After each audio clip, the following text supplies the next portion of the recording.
Hi dears, welcome to a Dream BCom online class.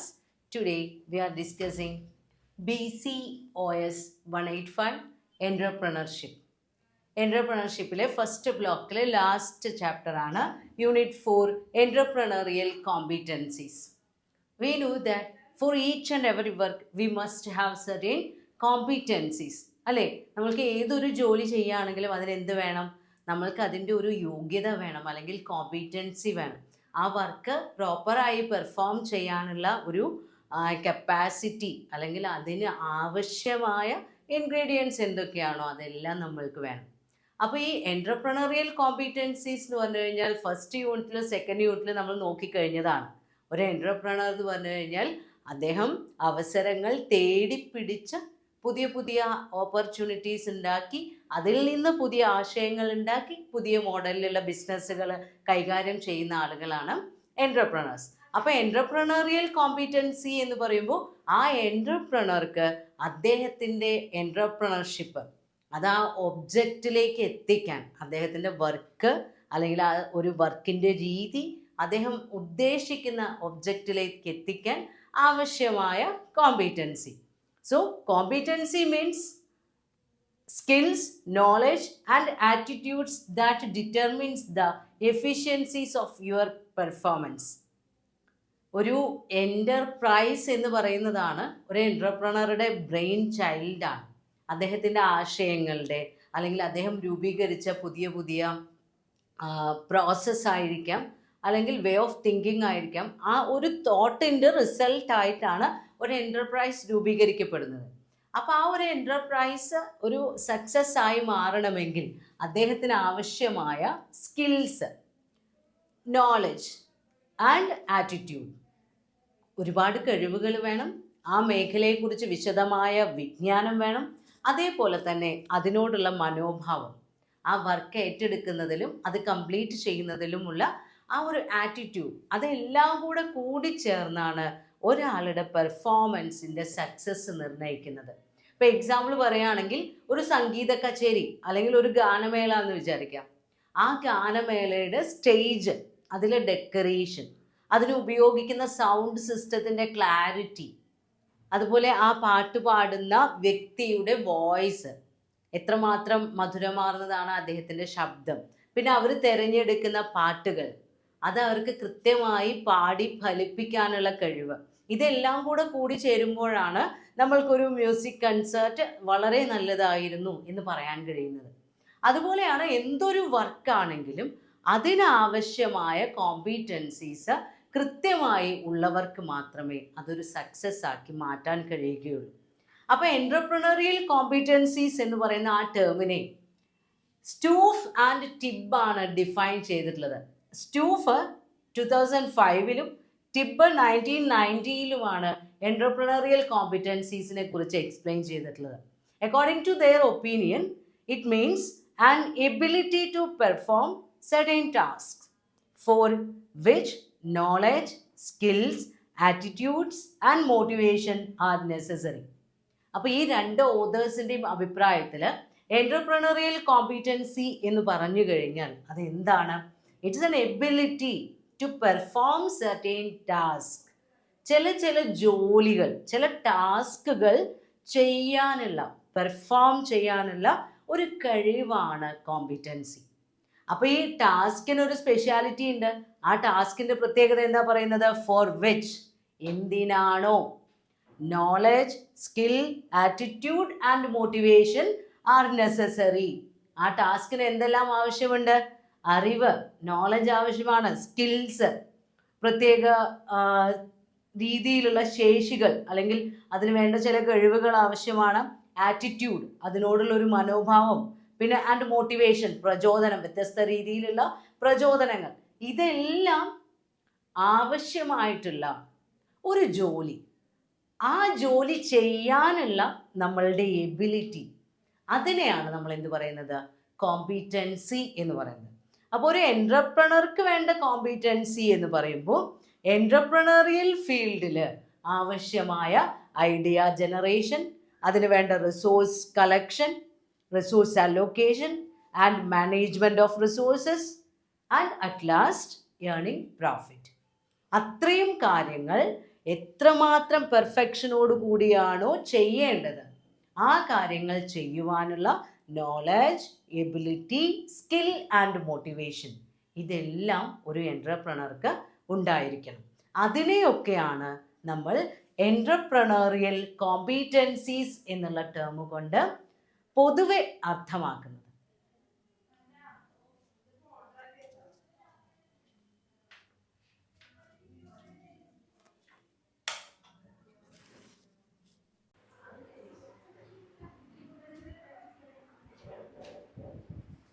So നമ്മൾ പറഞ്ഞു എൻട്രപ്രണേഴ്സിന് എന്ത് വേണം, കോമ്പീറ്റൻസീസ് വേണം. അപ്പോൾ ഈ കോമ്പീറ്റൻസീസ് എന്നുള്ള ടേം കൊണ്ട് ഇപ്പോൾ അതിൻ്റെ ഡെഫിനിഷൻ ഒക്കെ നമ്മൾ നോക്കിക്കഴിഞ്ഞു. ഇറ്റ് ഇൻഡിക്കേറ്റ് സർട്ടൻ സ്ട്രെങ്ത്, അവർക്കുള്ള ഒരു ശക്തിയാണത്. The strength and competencies help the entrepreneurs to practice their ideas, and more they are practicing, they became experts, and the expertise leads to confidence. Entrepreneurs എപ്പോഴും new way of thinking adopt ചെയ്യുന്നവരാണ്. അപ്പോൾ അവർക്ക് ആ ഒരു പുതിയ ആശയം അത് ഏറ്റെടുക്കാനും അത് നടപ്പിലാക്കാനുമുള്ള ഒരു ധൈര്യം വേണം. ആ ധൈര്യമുണ്ടെങ്കിലേ അവർക്ക് അവരുടെ ആശയങ്ങൾ അല്ലെങ്കിൽ അവരുടെ പ്രവർത്തികൾ പ്രാവർത്തികമാക്കാൻ കഴിയുള്ളൂ. അപ്പോൾ കൂടുതൽ പ്രവർത്തിക്കും തോറും അവർക്ക് കൂടുതൽ നോളജ് കിട്ടും, ആ മേഖലയിൽ കൂടുതൽ നൈപുണ്യം ലഭിക്കും. അപ്പോൾ അങ്ങനെ എക്സ്പേർട്ട് ആയി കഴിഞ്ഞാൽ അവർക്ക് അവരുടെ വർക്ക് ചെയ്യാനുള്ള കോൺഫിഡൻസ് കൂടും. അപ്പോൾ ഇതെല്ലാം കൂടിച്ചേരുമ്പോഴാണ് അവരുടെ ഒബ്ജക്റ്റീവായിട്ടുള്ള ബിസിനസ് ഔട്ട്കം. അവർക്കൊരു എൻ്റർപ്രൈസ് രൂപീകരിക്കണം, അതിന് ഇനീഷ്യൽ സ്റ്റേജ് കവർ ചെയ്യണം, ഗ്രോത്ത് ഉണ്ടാക്കണം, ആ ഗ്രോത്ത് സസ്റ്റെയിൻ ചെയ്യാൻ കഴിയണം. അപ്പോൾ അത്രയും ഏരിയാസ് കവർ ചെയ്യാനുള്ള കോമ്പീറ്റൻസീസ് നമ്മുടെ എൻട്രപ്രണേഴ്സിന് വേണം. അപ്പോൾ ആ എൻട്രപ്രണേഴ്സ് എന്ന് പറയുമ്പോൾ അവർ ഓപ്പൺ ചെയ്യുന്നത് ലാർജ് സ്കെയിൽ ബിസിനസ് ആയിക്കോട്ടെ, സ്മാൾ എൻ്റർപ്രൈസ് ആയിക്കോട്ടെ, എല്ലാ മേഖലയിലുള്ള, അത് ഏത് സർവീസ് റെൻഡറിങ് ആണെങ്കിലും പ്രൊഡക്ഷൻ ഓറിയൻറ്റഡ് ആണെങ്കിലും ഏത് തരം യൂണിറ്റിലും നമ്മൾക്ക് ഈ എൻട്രപ്രണർഷിപ്പ് എന്ന് പറയുന്ന ഒരു ആശയം അപ്ലൈ ചെയ്യണമെങ്കിൽ ഈ കോമ്പീറ്റൻസീസ് എല്ലാം അത്യാവശ്യമാണ്. അപ്പോൾ ഈ കോമ്പീറ്റൻസീസ് എന്ന് പറയുമ്പോൾ അതിനെ നമ്മൾക്ക് മെയിനായിട്ട് വേണമെങ്കിൽ 2 സ്റ്റേജിലേക്ക് കാറ്റഗറൈസ് ചെയ്ത് പറയാൻ കഴിയും. ഒന്ന് ഇനീഷ്യൽ സ്റ്റേജിൽ വേണ്ട കോമ്പീറ്റൻസീസ്, പിന്നെ ഒന്ന് സസ്റ്റൈനബിലിറ്റിക്ക് വേണ്ട കോമ്പീറ്റൻസീസ്. ഇനീഷ്യൽ സ്റ്റേജ് അല്ലെങ്കിൽ ഒരു സ്റ്റാർട്ടപ്പ് ഓപ്പൺ ചെയ്യുന്ന സമയത്ത് നമ്മൾക്ക് ഏറ്റവും ആദ്യം വേണ്ടത് റിസ്ക് ടേക്കിംഗ് കപ്പാസിറ്റിയാണ്.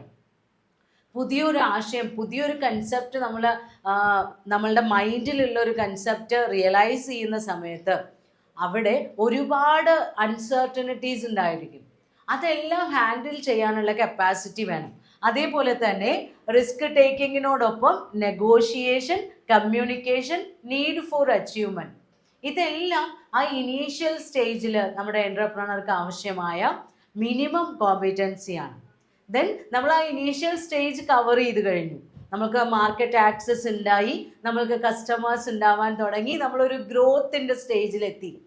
അങ്ങനെ ഗ്രോത്തിൻ്റെ സ്റ്റേജിലെത്തി പ്രോഫിറ്റ് ഏൺ ചെയ്യൽ തുടങ്ങിയാൽ അത് സസ്റ്റെയിൻ ചെയ്യണം, നിലനിർത്തി കൊണ്ടുപോകാനുള്ള കപ്പാസിറ്റി വേണം. അങ്ങനെ സസ്റ്റൈനബിലിറ്റി നമുക്ക് അച്ചീവ് ചെയ്യണമെങ്കിൽ ആവശ്യമുള്ള കോമ്പീറ്റൻസീസ് എന്ന് പറയുന്നത് negotiation, interpersonal skill, opportunity identification and networking skill. അപ്പോൾ ഒരു ബിസിനസ് ഓപ്പൺ ചെയ്ത് നമ്മൾക്ക് അത്യാവശ്യമുള്ള റിലേഷൻസ് ഒക്കെ നമ്മൾ മെയിൻറ്റെയിൻ ചെയ്ത് കഴിഞ്ഞാൽ, അതായത് സ്റ്റാർട്ട് ചെയ്ത് കഴിഞ്ഞാൽ അത് ആരോഗ്യപരമായി നിലനിർത്തി കൊണ്ടുപോകാൻ കഴിയണം. ഗുഡ് കമ്മ്യൂണിക്കേഷൻ സ്കില്ലും ഇന്റർപേഴ്സണൽ സ്കില്ലും വേണം. നമ്മളുടെ സപ്ലയേഴ്സിനോടായാലും നമ്മളുടെ ഡെപ്റ്റേഴ്സിനോടായാലും നമ്മുടെ ക്ലയൻസിനോടായാലും നല്ല ഗുഡ് ടേംസിൽ കണ്ടിന്യൂ ചെയ്താൽ മാത്രമേ നമ്മുടെ ബിസിനസ്സിൻ്റെ ഗ്രോത്ത് നമ്മൾക്ക് സസ്റ്റെയിൻ ചെയ്ത് കൊണ്ടുപോകാൻ കഴിയുള്ളൂ. അപ്പോൾ ആ സസ്റ്റൈനബിലിറ്റി അച്ചീവ് ചെയ്യണമെങ്കിൽ നമ്മുടെ എൻട്രപ്രണേഴ്സ് ഈ പറഞ്ഞ സ്കിൽസൊക്കെ ഉപയോഗിക്കണം. അപ്പോൾ എപ്പോഴും റിനോവേറ്റ് ചെയ്തുകൊണ്ടിരിക്കണം. ക്രിയേറ്റ് ചെയ്ത ഐഡിയ ആണെങ്കിലും ക്രിയേറ്റ് ചെയ്ത എൻ്റർപ്രൈസ് ആണെങ്കിലും അതിനെ ഇടയ്ക്കിടയ്ക്ക് നവീനവൽക്കരണം നടത്തി പോളിഷ് ചെയ്ത് കൊണ്ടുപോകാനുള്ള കപ്പാസിറ്റി എൻ്റർപ്രണർക്ക് വേണം. അപ്പോൾ നോർമലി ഒരു എൻ്റർപ്രണർക്ക് വേണ്ട ബേസിക് ആയിട്ടുള്ള സ്കിൽസ് അല്ലെങ്കിൽ കോമ്പീറ്റൻസീസ് എന്ന് പറയുന്നത് creativity, innovation, interpersonal skill, business leadership, problem solving, communication, negotiation and risk management. ഇതൊക്കെയാണ് അടിസ്ഥാന സ്കിൽസ്, അല്ലെങ്കിൽ നിർബന്ധമായും ഒരു എൻ്റർപ്രണർക്ക് വേണ്ട ബേസിക് ക്വാളിറ്റീസ് അല്ലെങ്കിൽ കോമ്പിറ്റൻസീസ് ആണ് ഇത് പറയുന്നത്. അത് നോക്കിയാൽ നമുക്കറിയാം, ക്രിയേറ്റിവിറ്റി എന്ന് പറയുമ്പോൾ പുതിയ പുതിയ ആശയങ്ങൾ രൂപീകരിക്കാനും അത് ഏറ്റവും നല്ല പ്രാക്ടിക്കലായി അപ്ലൈ ചെയ്യാൻ പറ്റുന്ന ആശയങ്ങളാവണം. അതല്ലാതെ ആലോചിക്കുമ്പോൾ വലിയൊരു ഐഡിയ ആണ് തോന്നും, പക്ഷെ നടപ്പിലാക്കാൻ തീരെ പറ്റാത്തതാണെങ്കിൽ അദ്ദേഹത്തിനെ ഒരിക്കലും നമ്മൾക്ക് അതൊരു ക്വാളിറ്റി ആണ് എന്ന് പറയാൻ കഴിയില്ല. ദെൻ ആ ബിസിനസ് ഇന്നോവേറ്റ് ചെയ്തെടുത്ത് നവീനവൽക്കരിച്ചെടുക്കാനല്ല, അത് പ്രോഡക്റ്റിൻ്റെ രൂപത്തിലായിക്കോട്ടെ, ക്വാളിറ്റിയിലായിക്കോട്ടെ, അതിൻ്റെ പ്രോസസ്സിങ്ങിലായിക്കോട്ടെ, സർവീസ് റെൻഡർ ചെയ്യുന്ന മെത്തേഡിലുള്ള വ്യത്യാസത്തിലായിക്കോട്ടെ, എങ്ങനെയാണെങ്കിലും ഇന്നോവേഷൻ കപ്പാസിറ്റി വേണം. അതേപോലെ തന്നെ ഇൻ്റർപേഴ്സണൽ സ്കിൽ, നമ്മുടെ ബിസിനസ്സുമായിട്ട് റിലേറ്റ് ചെയ്ത് വരുന്ന വ്യക്തികൾ ഒരുപാട് പേരുണ്ടായിരിക്കും. ഇൻസൈഡിലുള്ള ആളുകളുണ്ടായിരിക്കും, ഔട്ട്സൈഡിലുള്ള ആളുകളുണ്ടായിരിക്കും. ഇവരുമായി എല്ലാം നമ്മൾക്ക് കൃത്യമായി നന്നായി ഇടപഴകാനുള്ള കഴിവ് വേണം. ആരെയും മുഷിപ്പിക്കാതെ കൊണ്ടുപോകാമെന്ന് പറയില്ലേ, അതൊരു കഴിവാണ്. ദെൻ ബിസിനസ് ലീഡർഷിപ്പ് വേണം. നമ്മളാണ് എൻ്റർപ്രണർ, നമ്മളൊരു സ്ഥാപനം തുടങ്ങിക്കഴിഞ്ഞാൽ അതിനെ നമ്മളുടെ ലക്ഷ്യത്തിലേക്ക് എത്താൻ ബാക്കിയുള്ളവരെ എല്ലാവരെയും കോർഡിനേറ്റ് ചെയ്ത് കൊണ്ടുപോകാനുള്ള ലീഡർഷിപ്പ് ക്വാളിറ്റി വേണം. അതേപോലെ പ്രോബ്ലം സോൾവിങ്, എത്രയോ പ്രശ്നങ്ങൾ ഉണ്ടാവും ഒരു ബിസിനസ് ഓപ്പൺ ചെയ്ത് നമ്മൾ നടത്തുന്ന സമയത്ത്. എക്സ്പെക്റ്റഡ് ആയ പ്രോബ്ലംസ് ഉണ്ടായിരിക്കും, അൺഎക്സ്പെക്റ്റഡ് പ്രോബ്ലംസ് ഉണ്ടായിരിക്കും. അപ്പോൾ ആ സിറ്റുവേഷൻസിനോടെല്ലാം പോസിറ്റീവായി റെസ്പോണ്ട് ചെയ്യാനും അത് സോൾവ് ചെയ്യാനുമുള്ള കപ്പാസിറ്റി വേണം. Then communication, negotiation and risk management, വ്യക്തമായി നമ്മൾക്കുള്ളിലുള്ള ആശയങ്ങൾ മറ്റുള്ളവരെ പറഞ്ഞ് മനസ്സിലാക്കാൻ കഴിയണം. നമ്മളുടെ ഉള്ളിൽ ആശയം ഉണ്ടായാൽ പോരാ, അത് പ്രാക്ടീസ് ചെയ്യേണ്ട ആളുകൾക്ക് അത് എങ്ങനെ ചെയ്യണം, എന്തുകൊണ്ട് ഇത് ചെയ്യണം, ഏത് രീതിയിൽ ചെയ്യണം, ഇതെല്ലാം അവർക്ക് വ്യക്തമായി പറഞ്ഞു കൊടുക്കാനുള്ള കമ്മ്യൂണിക്കേഷൻ എബിലിറ്റി വേണം. അവരുമായി നെഗോഷിയേഷൻസ് നടത്താനുള്ള ഒരു കപ്പാസിറ്റി വേണം. അതുപോലെ എന്ത് റിസ്ക് വന്നു കഴിഞ്ഞാലും അത് മാനേജ് ചെയ്യാം എന്നുള്ളൊരു കപ്പാസിറ്റി വേണം. ഇത്രയും കോമ്പീറ്റൻസീസ് ആണ് ഒരു എൻ്റർപ്രണറിന് ബേസിക് ആയിട്ട് ഉണ്ടാവേണ്ടത്. അപ്പോൾ ഇത്രയും വിശകലനം ചെയ്ത് നോക്കുമ്പോൾ നമ്മൾക്ക് എൻ്റർപ്രണറിയൽ കോമ്പീറ്റൻസീസ് എന്ന് പറഞ്ഞു കഴിഞ്ഞാൽ അതിനെ ചുരുക്കി പറയുകയാണെങ്കിൽ നിങ്ങളുടെ ടെക്സ്റ്റിൽ ഒരു 8 പോയിൻ്റായിട്ട് അതിനെ തന്നിട്ടുണ്ട്. എൻ്റർപ്രണറിയൽ കോമ്പീറ്റൻസീസ് എന്ന് പറയുന്നത് A set of abilities and skills. എന്ത് തന്നെയാണ് നമ്മൾ ഇതുവരെ പറഞ്ഞത് തന്നെ, ഒരു കൂട്ടം കഴിവുകളാണ് അല്ലെങ്കിൽ സ്കില്ലാണ്. എന്തിനാണ്? Required to be in a budding entrepreneur for success of the venture. നമ്മൾ തുടങ്ങിയിട്ടുള്ള സംരംഭം വിജയകരമാക്കി തീർക്കാൻ ഒരു എൻ്റർപ്രണർക്ക് ആവശ്യമായ ഒരു കൂട്ടം ക്വാളിറ്റീസ് ആണ് എൻ്റർപ്രണറുടെ കോമ്പീറ്റൻസി എന്ന് പറയുന്നത്. ദെൻ രണ്ടാമതായി പറയുന്നത് എന്താ? A set of skills and abilities എന്ന് തന്നെയാണ്. That encourage dum to take initiative and be creative and innovative. പുതിയ പുതിയ ആശയങ്ങൾ മുന്നോട്ട് കൊണ്ടുവരുന്നതിനും അത് ഏറ്റെടുക്കുന്നതിനും നടപ്പിലാക്കുന്നതിനുമെല്ലാം അവർക്ക് ധൈര്യം പകരുന്നത് ഈ ഒരു കൂട്ടം എബിലിറ്റീസ് ആണ്. അതിനെയാണ് നമ്മൾ കോമ്പീറ്റൻസി എന്ന് പറയുന്നത്. മൂന്നാമതായി പറയുന്നത് എന്താ? Ability to develop, organise and manage a business venture. പുതിയ ആശയത്തിലുള്ള ഒരു ബിസിനസ് സംരംഭം തുടങ്ങുന്നതിനും അത് നല്ല രീതിയിൽ സംഘാടനം നടത്തുന്നതിനും മാനേജ് ചെയ്യുന്നതിനുമുള്ള ability. Then ability to foresee risk, analyse them and take calculated risk. നമ്മൾക്ക് നേരിടാൻ പോകുന്ന അൺസർട്ടനിറ്റീസിനെ മുൻകൂട്ടി കാണാൻ കഴിയണം, ഫോർസീ ചെയ്യാൻ കഴിയണം. അങ്ങനെ മുൻകൂട്ടി കണ്ട നഷ്ടസാധ്യതകളെ എങ്ങനെ നമ്മൾക്ക് ഓവർകം ചെയ്യാം, അതിനനുസരിച്ച് അതിനെ ക്ലിപ്തപ്പെടുത്തിയെടുക്കാൻ കഴിയണം. പിന്നെ വരുന്നത് എന്താ? Ability to negotiate network. നമ്മളുമായി ഇടപഴകുന്ന ആളുകളുമായി എഫക്റ്റീവ് കമ്മ്യൂണിക്കേഷനിലൂടെ ഒരു ഇടപാടുകൾ നടത്താനുള്ള കപ്പാസിറ്റി. Then interpersonal സ്കില്ലാണ്. നമ്മൾക്ക് എപ്പോഴും എൻ്റർപ്രണർക്ക് എപ്പോഴും വേണ്ടത് ഹങ്കർ ഫോർ അച്ചീവ്മെൻ്റ് ആണ്. നേട്ടങ്ങൾ ഉണ്ടാക്കാനുള്ള ഒരു ത്വര അല്ലെങ്കിൽ അതിനുള്ളൊരു പ്രേരണ അയാൾക്കുള്ളിൽ എല്ലായ്പ്പോഴും ഉണ്ടായിക്കൊണ്ടിരിക്കണം. അപ്പോൾ നമ്മൾ എന്ത് ചെയ്യും? വ്യക്തിബന്ധങ്ങൾ കൃത്യമായി കാത്തു സൂക്ഷിക്കണം, അവസരങ്ങളെ തേടി പിടിക്കണം. അതെല്ലാം നമ്മൾക്ക് വേണ്ട കഴിവുകളാണ്. പിന്നെ ability and skill to sense the environment. നമ്മുടെ ബിസിനസ് വിത്ത്സ്റ്റാൻഡ് ചെയ്യുന്ന എൻവയോൺമെൻറ്റിനെ കുറിച്ച് വ്യക്തമായി നല്ല ധാരണ വേണം. പിന്നെ പറയുന്നത് എന്താ? എബിലിറ്റി, അതായത് leadership skill, problem solving and strength to manage risk. അപ്പോൾ നമ്മളിവിടെ പോയിന്റുകളായി പറഞ്ഞില്ലേ കുറേ ബേസിക് കോമ്പീറ്റൻസീസ്, അതിനെ ഒന്ന് വാചകമാക്കി പറഞ്ഞു എന്ന് മാത്രം. അപ്പോൾ ഒരു എൻട്രപ്രണർക്ക് പുതിയൊരു സംരംഭം തുടങ്ങി അദ്ദേഹത്തിൻ്റെ ലക്ഷ്യത്തിൽ എത്തിച്ചേരുന്നത് വരെ അദ്ദേഹം ഫേസ് ചെയ്യുന്ന ഓരോ ഘട്ടങ്ങളിലും ഈ കോമ്പീറ്റൻസീസ് നിശ്ചയമായും അദ്ദേഹത്തിന് ഉണ്ടായിരിക്കണം. ഈ കോമ്പീറ്റൻസീസ് ആണ് ഈ റിസ്കുകളെ അല്ലെങ്കിൽ അദ്ദേഹത്തിൻ്റെ ആ പ്രോസസ് ഓഫ് ജേർണിയിൽ വരുന്ന ഹിൻഡ്രൻസുകളെ ഓവർകം ചെയ്യാൻ അദ്ദേഹത്തിനെ എനേബിൾ ചെയ്യുന്നത്. കോമ്പീറ്റൻസീസ് ഓഫ് എൻട്രപ്രണേഴ്സിൽ ഫസ്റ്റ് വരുന്നതാണ് ക്രിയേറ്റിവിറ്റി. ക്രിയേറ്റിവിറ്റി എന്ന് പറഞ്ഞു കഴിഞ്ഞാൽ നമുക്ക് ജനറലി പറയാൻ കഴിയും formation of new ideas or new application, new technology application or new process adoption etcetera. ഒരു പ്രോഡക്റ്റ് അല്ലെങ്കിൽ ഒരു സർവീസ് നമ്മൾ കസ്റ്റമേഴ്സിന് ഓഫർ ചെയ്യുന്ന സമയത്ത് പുതിയ പുതിയ ആശയങ്ങൾ കൊണ്ടുവരാം. ഒന്നുകിൽ പ്രോഡക്റ്റിൻ്റെ രൂപത്തിലാവാം, ക്വാളിറ്റിയിലാവാം, അത് പ്രൊഡ്യൂസ് ചെയ്യുന്ന പ്രോസസ്സിലാവാം, അത് അവർക്ക് നൽകുന്ന രീതിയിലാവാം, വേ ഓഫ് പ്രസൻറ്റേഷൻ, എന്തിലാണെങ്കിലും പുതിയ പുതിയ ആശയങ്ങൾ രൂപീകരിക്കാം. അതാണ് ഒരു സിമ്പിളായി പറയുമ്പോൾ ക്രിയേറ്റിവിറ്റി എന്നുള്ള ടേം കൊണ്ട് അർത്ഥമാക്കുന്നത്. നമ്മൾ ഡിഫൈൻ ചെയ്യുകയാണെങ്കിൽ creativity means tendency to generate or recognize ideas, alternatives or possibilities that may be useful in solving problems, communicating with others and entertaining ourselves and others. അപ്പോൾ ക്രിയേറ്റിവിറ്റി എന്നുള്ള ടേമിനെ നമ്മൾ ഡിഫൈൻ ചെയ്യുകയാണെങ്കിൽ creativity എന്ന് പറയുന്നത് ഒരു ടെൻഡൻസിയാണ്, നമ്മൾക്കുള്ളൊരു പ്രവണതയാണ്. ആ ടെൻഡൻസിയിൽ എന്താ നമ്മൾക്കുള്ളത്?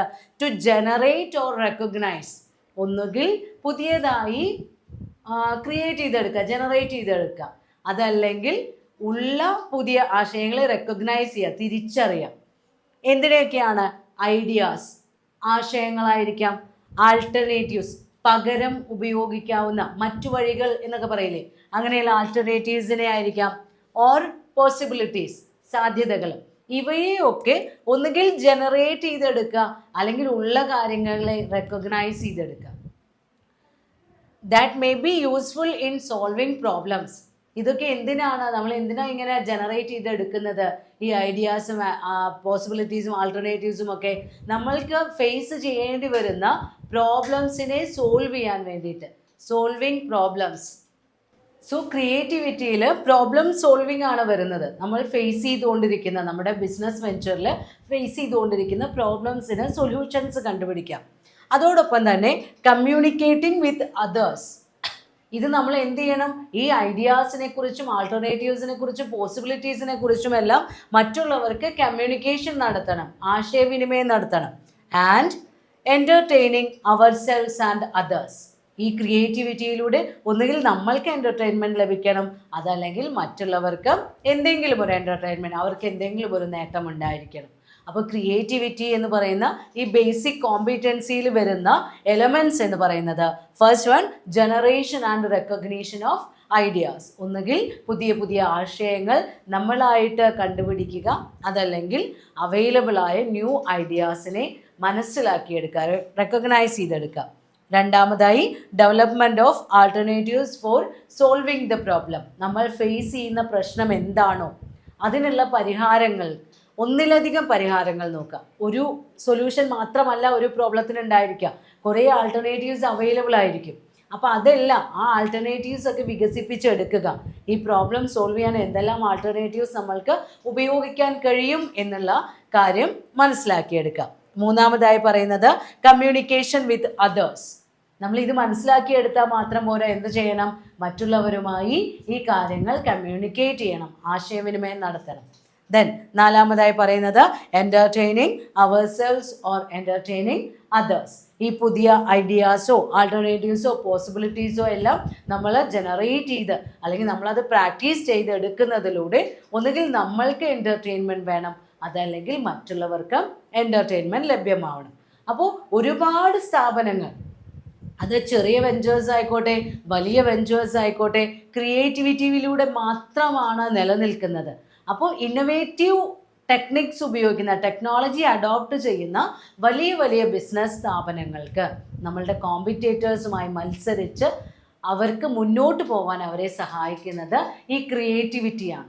അപ്പോൾ ഈ ക്രിയേറ്റിവിറ്റി നമ്മുടെ എൻ്റർപ്രണേഴ്സ് അഡോപ്റ്റ് ചെയ്ത് കഴിഞ്ഞാൽ അവർക്കുള്ള ഗുണങ്ങൾ എന്തൊക്കെയാണ്?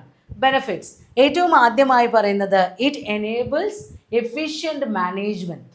നമ്മളുടെ സ്ഥാപനം ചെറുതോ വലുതോ ആയിക്കോട്ടെ, അതിനെ നല്ല കൃത്യമായി മാനേജ് ചെയ്യാൻ ഈ ക്രിയേറ്റിവിറ്റിയാണ് എൻ്റർപ്രണറെ സഹായിക്കുന്നത്. രണ്ടാമതായി it can address problems in A better വേ. നമ്മൾ ഫേസ് ചെയ്തുകൊണ്ടിരിക്കുന്ന പ്രശ്നങ്ങൾക്ക് ഒരു നല്ല രീതിയിലുള്ള പരിഹാരം കണ്ടെത്താൻ നമ്മളെ സഹായിക്കുന്നു. പ്രശ്നങ്ങൾ പല രീതിയിലും പരിഹരിക്കാം, പക്ഷെ ഒരു ബെറ്റർ വേയിൽ അതിനൊരു സൊല്യൂഷൻ കണ്ടെത്താൻ ക്രിയേറ്റിവിറ്റിയാണ് ഹെൽപ്പ് ചെയ്യുന്നത്. ദെൻ മൂന്നാമതായി പറയുന്നത് it can solve unresolved problems. നമ്മൾ ഫേസ് ചെയ്യുന്ന പുതിയ പുതിയ പ്രശ്നങ്ങൾക്ക് നമ്മൾ അപ്പോൾ തന്നെ ഒരു ബെറ്റർ സൊല്യൂഷൻ കണ്ടുപിടിക്കുന്നുണ്ടായിരിക്കാം. എന്നാൽ നമ്മുടെ സ്ഥാപനത്തിൽ അൺറിസോൾവ്ഡ് ആയി കിടക്കുന്ന പ്രോബ്ലംസ് ഉണ്ടായിരിക്കും, അതായത് ഇതുവരെ പരിഹാരം കണ്ടെത്തിയിട്ടില്ലാത്ത ചില പ്രശ്നങ്ങൾ. അപ്പോൾ ആ പ്രശ്നങ്ങൾക്ക് പരിഹാരം കണ്ടെത്താനും ഈ ക്രിയേറ്റിവിറ്റി എന്ന് പറയുന്ന കേപ്പബിലിറ്റി എൻ്റർപ്രണറെ സഹായിക്കുന്നു. Then ensures effective utilisation of available resources. നമ്മുടെ ബിസിനസ് വെഞ്ചറിന് ലഭ്യമായിട്ടുള്ള എല്ലാ റിസോഴ്സുകളെയും പരമാവധി നല്ല രീതിയിൽ ഉപയോഗിക്കാൻ ക്രിയേറ്റിവിറ്റി വേണം. അതായത് എത്രമാത്രം റിസോഴ്സ് ഉണ്ട്, അത് എത്രമാത്രം നന്നായി ഉപയോഗിച്ച് കഴിഞ്ഞാലാണ് ബെറ്റർ റിസൾട്ട് ലഭിക്കുന്നത്, അതെല്ലാം ക്രിയേറ്റീവ് തിങ്കിങ്ങിലൂടെ ഒരു എൻ്റർപ്രണർക്ക് തീരുമാനിക്കാൻ കഴിയും. ദെൻ അഞ്ചാമതായി പറയുന്നത് it helps in overcoming the weakness. ബിസിനസ്സിനുള്ള പോരായ്മകളെ തരണം ചെയ്യുന്നതിന് നമ്മളെ സഹായിക്കുന്നു. സ്ട്രെങ്ത്, വീക്ക്നെസ്, ഓപ്പർച്യൂണിറ്റി, ത്രെട്ട്, സോട്ട് അനാലിസിസ് എന്ന് നിങ്ങൾ കേട്ടിട്ടുണ്ടാവും. അപ്പോൾ ബിസിനസ് നേരിട്ടുകൊണ്ടിരിക്കുന്ന ചാലഞ്ചസിനെ കൂടി നമ്മൾക്ക് എന്താക്കി മാറ്റാൻ കഴിയണം? ഓപ്പർച്യൂണിറ്റി ആക്കി മാറ്റാൻ കഴിയണം. അപ്പോഴേ നമ്മൾക്ക് സക്സസ് എൻഷുർ ചെയ്യാൻ പറ്റുള്ളൂ. അപ്പോൾ ഈ ക്രിയേറ്റീവ് മൈൻഡുള്ളൊരു എൻ്റർപ്രണർ ആണെങ്കിൽ അദ്ദേഹത്തിൻ്റെ ദൗർബല്യങ്ങളെ വളരെ വേഗം, അതായത് ആ ബിസിനസ്സിലുണ്ടാകുന്ന വീക്ക്നെസ്സുകളെ ഓവർകം ചെയ്യാൻ കഴിയുന്നു. Then it leads to innovation. നമ്മൾ പറഞ്ഞു ജനറേഷൻ ഓഫ് ഐഡിയാസ് ആണ്, അല്ലെങ്കിൽ പോസിബിലിറ്റീസ് ആണ്, ആൾട്ടർനേറ്റീവ്സ് ആണ്, പുതിയ പുതിയ ആശയങ്ങളാണ് നമ്മൾ അഡോപ്റ്റ് ചെയ്യുന്നത് അല്ലെങ്കിൽ റെക്കഗ്നൈസ് ചെയ്തെടുക്കുന്നത്.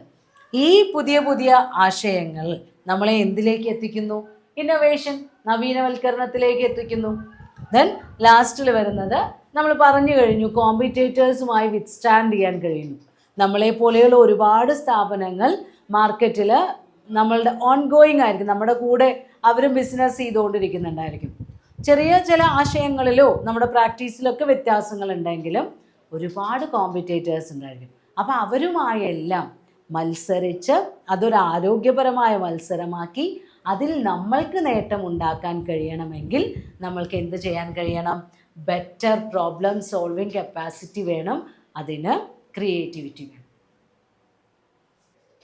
എൻട്രപ്രണറിയൽ കോമ്പീറ്റൻസീസിൽ രണ്ടാമതായി വരുന്ന കോമ്പീറ്റൻസിയാണ് ഇന്നൊവേഷൻ. ഇന്നൊവേഷൻ എന്ന് പറയുമ്പോൾ നമ്മൾക്ക് ഏകദേശം ക്രിയേറ്റിവിറ്റിയെ പോലെ തന്നെ തോന്നും. പുതിയ പുതിയ ആശയങ്ങൾ കണ്ടുപിടിക്കുക അല്ലെങ്കിൽ നവീനവൽക്കരണം നടത്തുക, അതൊക്കെ തന്നെയാണ് ഇന്നൊവേഷൻ എന്ന് പറഞ്ഞാലും. പക്ഷെ ചെറിയൊരു വ്യത്യാസം എന്ന് പറയുന്നത് creativity means conceptualising something new, while innovation means application of new things or novel things. അപ്പോൾ ക്രിയേറ്റിവിറ്റി എന്ന് പറയുന്നത് പുതിയ പുതിയ ആശയങ്ങൾ അത് കൺസെപ്ച്വലൈസ് ചെയ്യാണ്, ആശയ രൂപീകരണം നടത്താണ്. അത് ആൾട്ടർനേറ്റീവ്സ് ആവാം, പോസിബിലിറ്റീസ് ആവാം, ഐഡിയാസ് ആവാം, എന്ത് വേണമെങ്കിലും ആവാം. ആ രൂപീകരിക്കപ്പെട്ട അല്ലെങ്കിൽ നിർമ്മിക്കപ്പെട്ട ആശയങ്ങളെ അല്ലെങ്കിൽ ആൾട്ടർനേറ്റീവ്സിനെ അപ്ലൈ ചെയ്യാം, നടപ്പിൽ വരുത്തലാണ് innovation. The innovation translate creativity into utility. നമ്മൾ ആ രൂപീകരിക്കുന്ന ആ പുതിയ ആശയത്തിനെ ഉപയോഗപ്രദമാക്കുന്നു അല്ലെങ്കിൽ അതിനെ പ്രാക്ടിക്കലാക്കുന്നത് ഏതിലാണ്? ഇന്നൊവേഷനിലാണ്. അപ്പോൾ ഈ ഇന്നൊവേഷൻ ആണെങ്കിലും ക്രിയേറ്റിവിറ്റി ആണെങ്കിലും ഇതെല്ലാം നമ്മൾ നടത്തുന്നത് ആർക്ക് വേണ്ടിയാണ്? നമ്മളുടെ ബിസിനസ്സിൻ്റെ സ്റ്റേക്ക് ഹോൾഡേഴ്സിന് വേണ്ടിയാണ്. അപ്പോൾ ഇന്നോവേഷനെ കുറിച്ച് തോംസൺ 1965 ഒരു ഡെഫിനേഷൻ നൽകിയിട്ടുണ്ട്.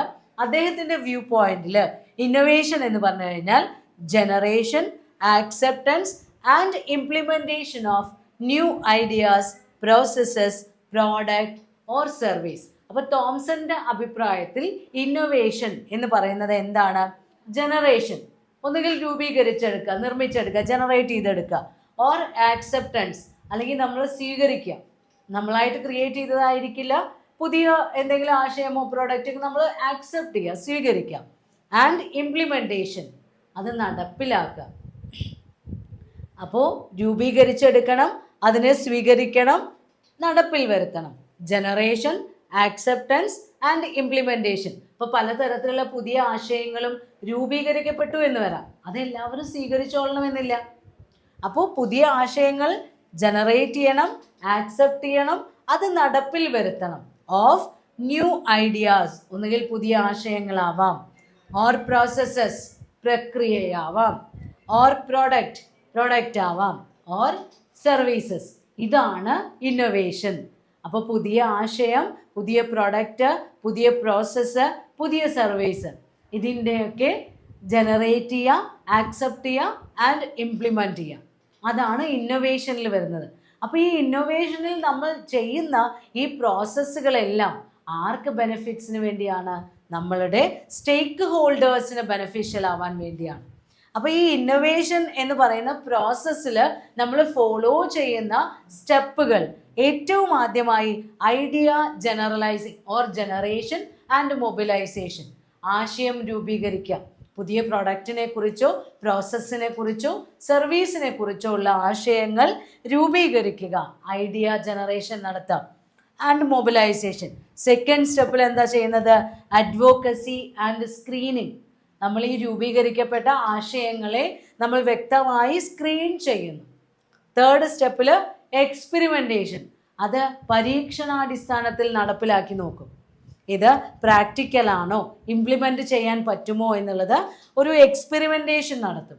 അടുത്ത സ്റ്റെപ്പായി ചെയ്യുന്നത് കൊമേഴ്സ്യലൈസേഷൻ. അപ്പോൾ നമ്മളതിങ്ങനെ എക്സ്പെരിമെൻ്റ് ആയിട്ട് ഒരു പരീക്ഷണാടിസ്ഥാനത്തിൽ അപ്ലൈ ചെയ്ത് കഴിഞ്ഞാൽ അതിനെ കൂടുതൽ വ്യാപകമായി നമ്മളുടെ പ്രോസസ്സിലേക്ക് എത്തിക്കുക എന്ന് പറയില്ലേ, മാർക്കറ്റിലേക്ക് എത്തിക്കുക, അല്ലെങ്കിൽ നടപ്പിൽ വരുത്തുക. ദെൻ ലാസ്റ്റ് സ്റ്റേജ് എന്ന് പറയുന്നത് ഡിഫ്യൂഷൻ ആൻഡ് ഇംപ്ലിമെൻറ്റേഷൻ ആണ്. ഈ പുതിയ ആശയം അല്ലെങ്കിൽ നമ്മൾ ഇന്നോവേറ്റ് ചെയ്ത കാര്യം ഇംപ്ലിമെൻ്റ് ചെയ്യുന്നു, നടപ്പിലാക്കുന്നു. അപ്പോൾ ആദ്യം ആശയമാണ്, പിന്നീട് അതിനെ സ്ക്രീൻ ചെയ്യും, പരീക്ഷണാടിസ്ഥാനത്തിൽ നടപ്പിലാക്കി നോക്കും, അത് കൂടുതൽ വിപുലീകരിച്ച് പ്രാക്ടീസ് ചെയ്യാൻ നോക്കും. ദെൻ ലാസ്റ്റ് ആക്ച്വൽ ഇംപ്ലിമെൻറ്റേഷൻ നടത്തുന്നു. അപ്പോൾ അങ്ങനെയുള്ള ഈ ഇന്നോവേഷൻ 3 തരത്തിലാണ് ഉള്ളത്. നമ്മുടെ എൻ്റർപ്രണേഴ്സ്, വിവിധ ഫോംസ് ഓഫ് എൻ്റർപ്രണർഷിപ്പ് നമുക്കറിയാം. അഡാപ്റ്റീവ് എൻ്റർപ്രണേഴ്സ്, അംബീഷ്യസ് എൻ്റർപ്രണേഴ്സ് എന്നൊക്കെ പറഞ്ഞ കുറേ കാറ്റഗറി നമ്മൾ പഠിച്ചതാണ്. അപ്പോൾ ഇവരൊക്കെ പലരും പല രീതിയിലുള്ള ഇന്നോവേഷനാണ് നടപ്പിൽ വരുത്താറുള്ളത്. അപ്പോൾ പ്രധാനമായും വരുന്ന 3 ടൈപ്സ് ഓഫ് ഇന്നോവേഷൻ എന്ന് പറയുന്നത്, ഒന്ന് ഇൻക്രിമെൻ്റൽ ഇന്നോവേഷൻ. ഇൻക്രിമെൻ്റൽ എന്ന് പറയുമ്പോൾ എ സീരീസ് ഓഫ് ആൾട്ടറേഷൻ, പുതിയ പുതിയ മാറ്റങ്ങൾ വരുത്താം. എക്സിസ്റ്റിംഗ് പ്രോഡക്റ്റ് തന്നെ ആയിരിക്കും, പക്ഷേ അല്ലെങ്കിൽ എക്സിസ്റ്റിംഗ് പ്രോസസ്സ് ആയിരിക്കും, അതിൽ ചെറിയ ചെറിയ ഇംപ്രൂവ്മെൻറ്റ്സ് വരുത്താം.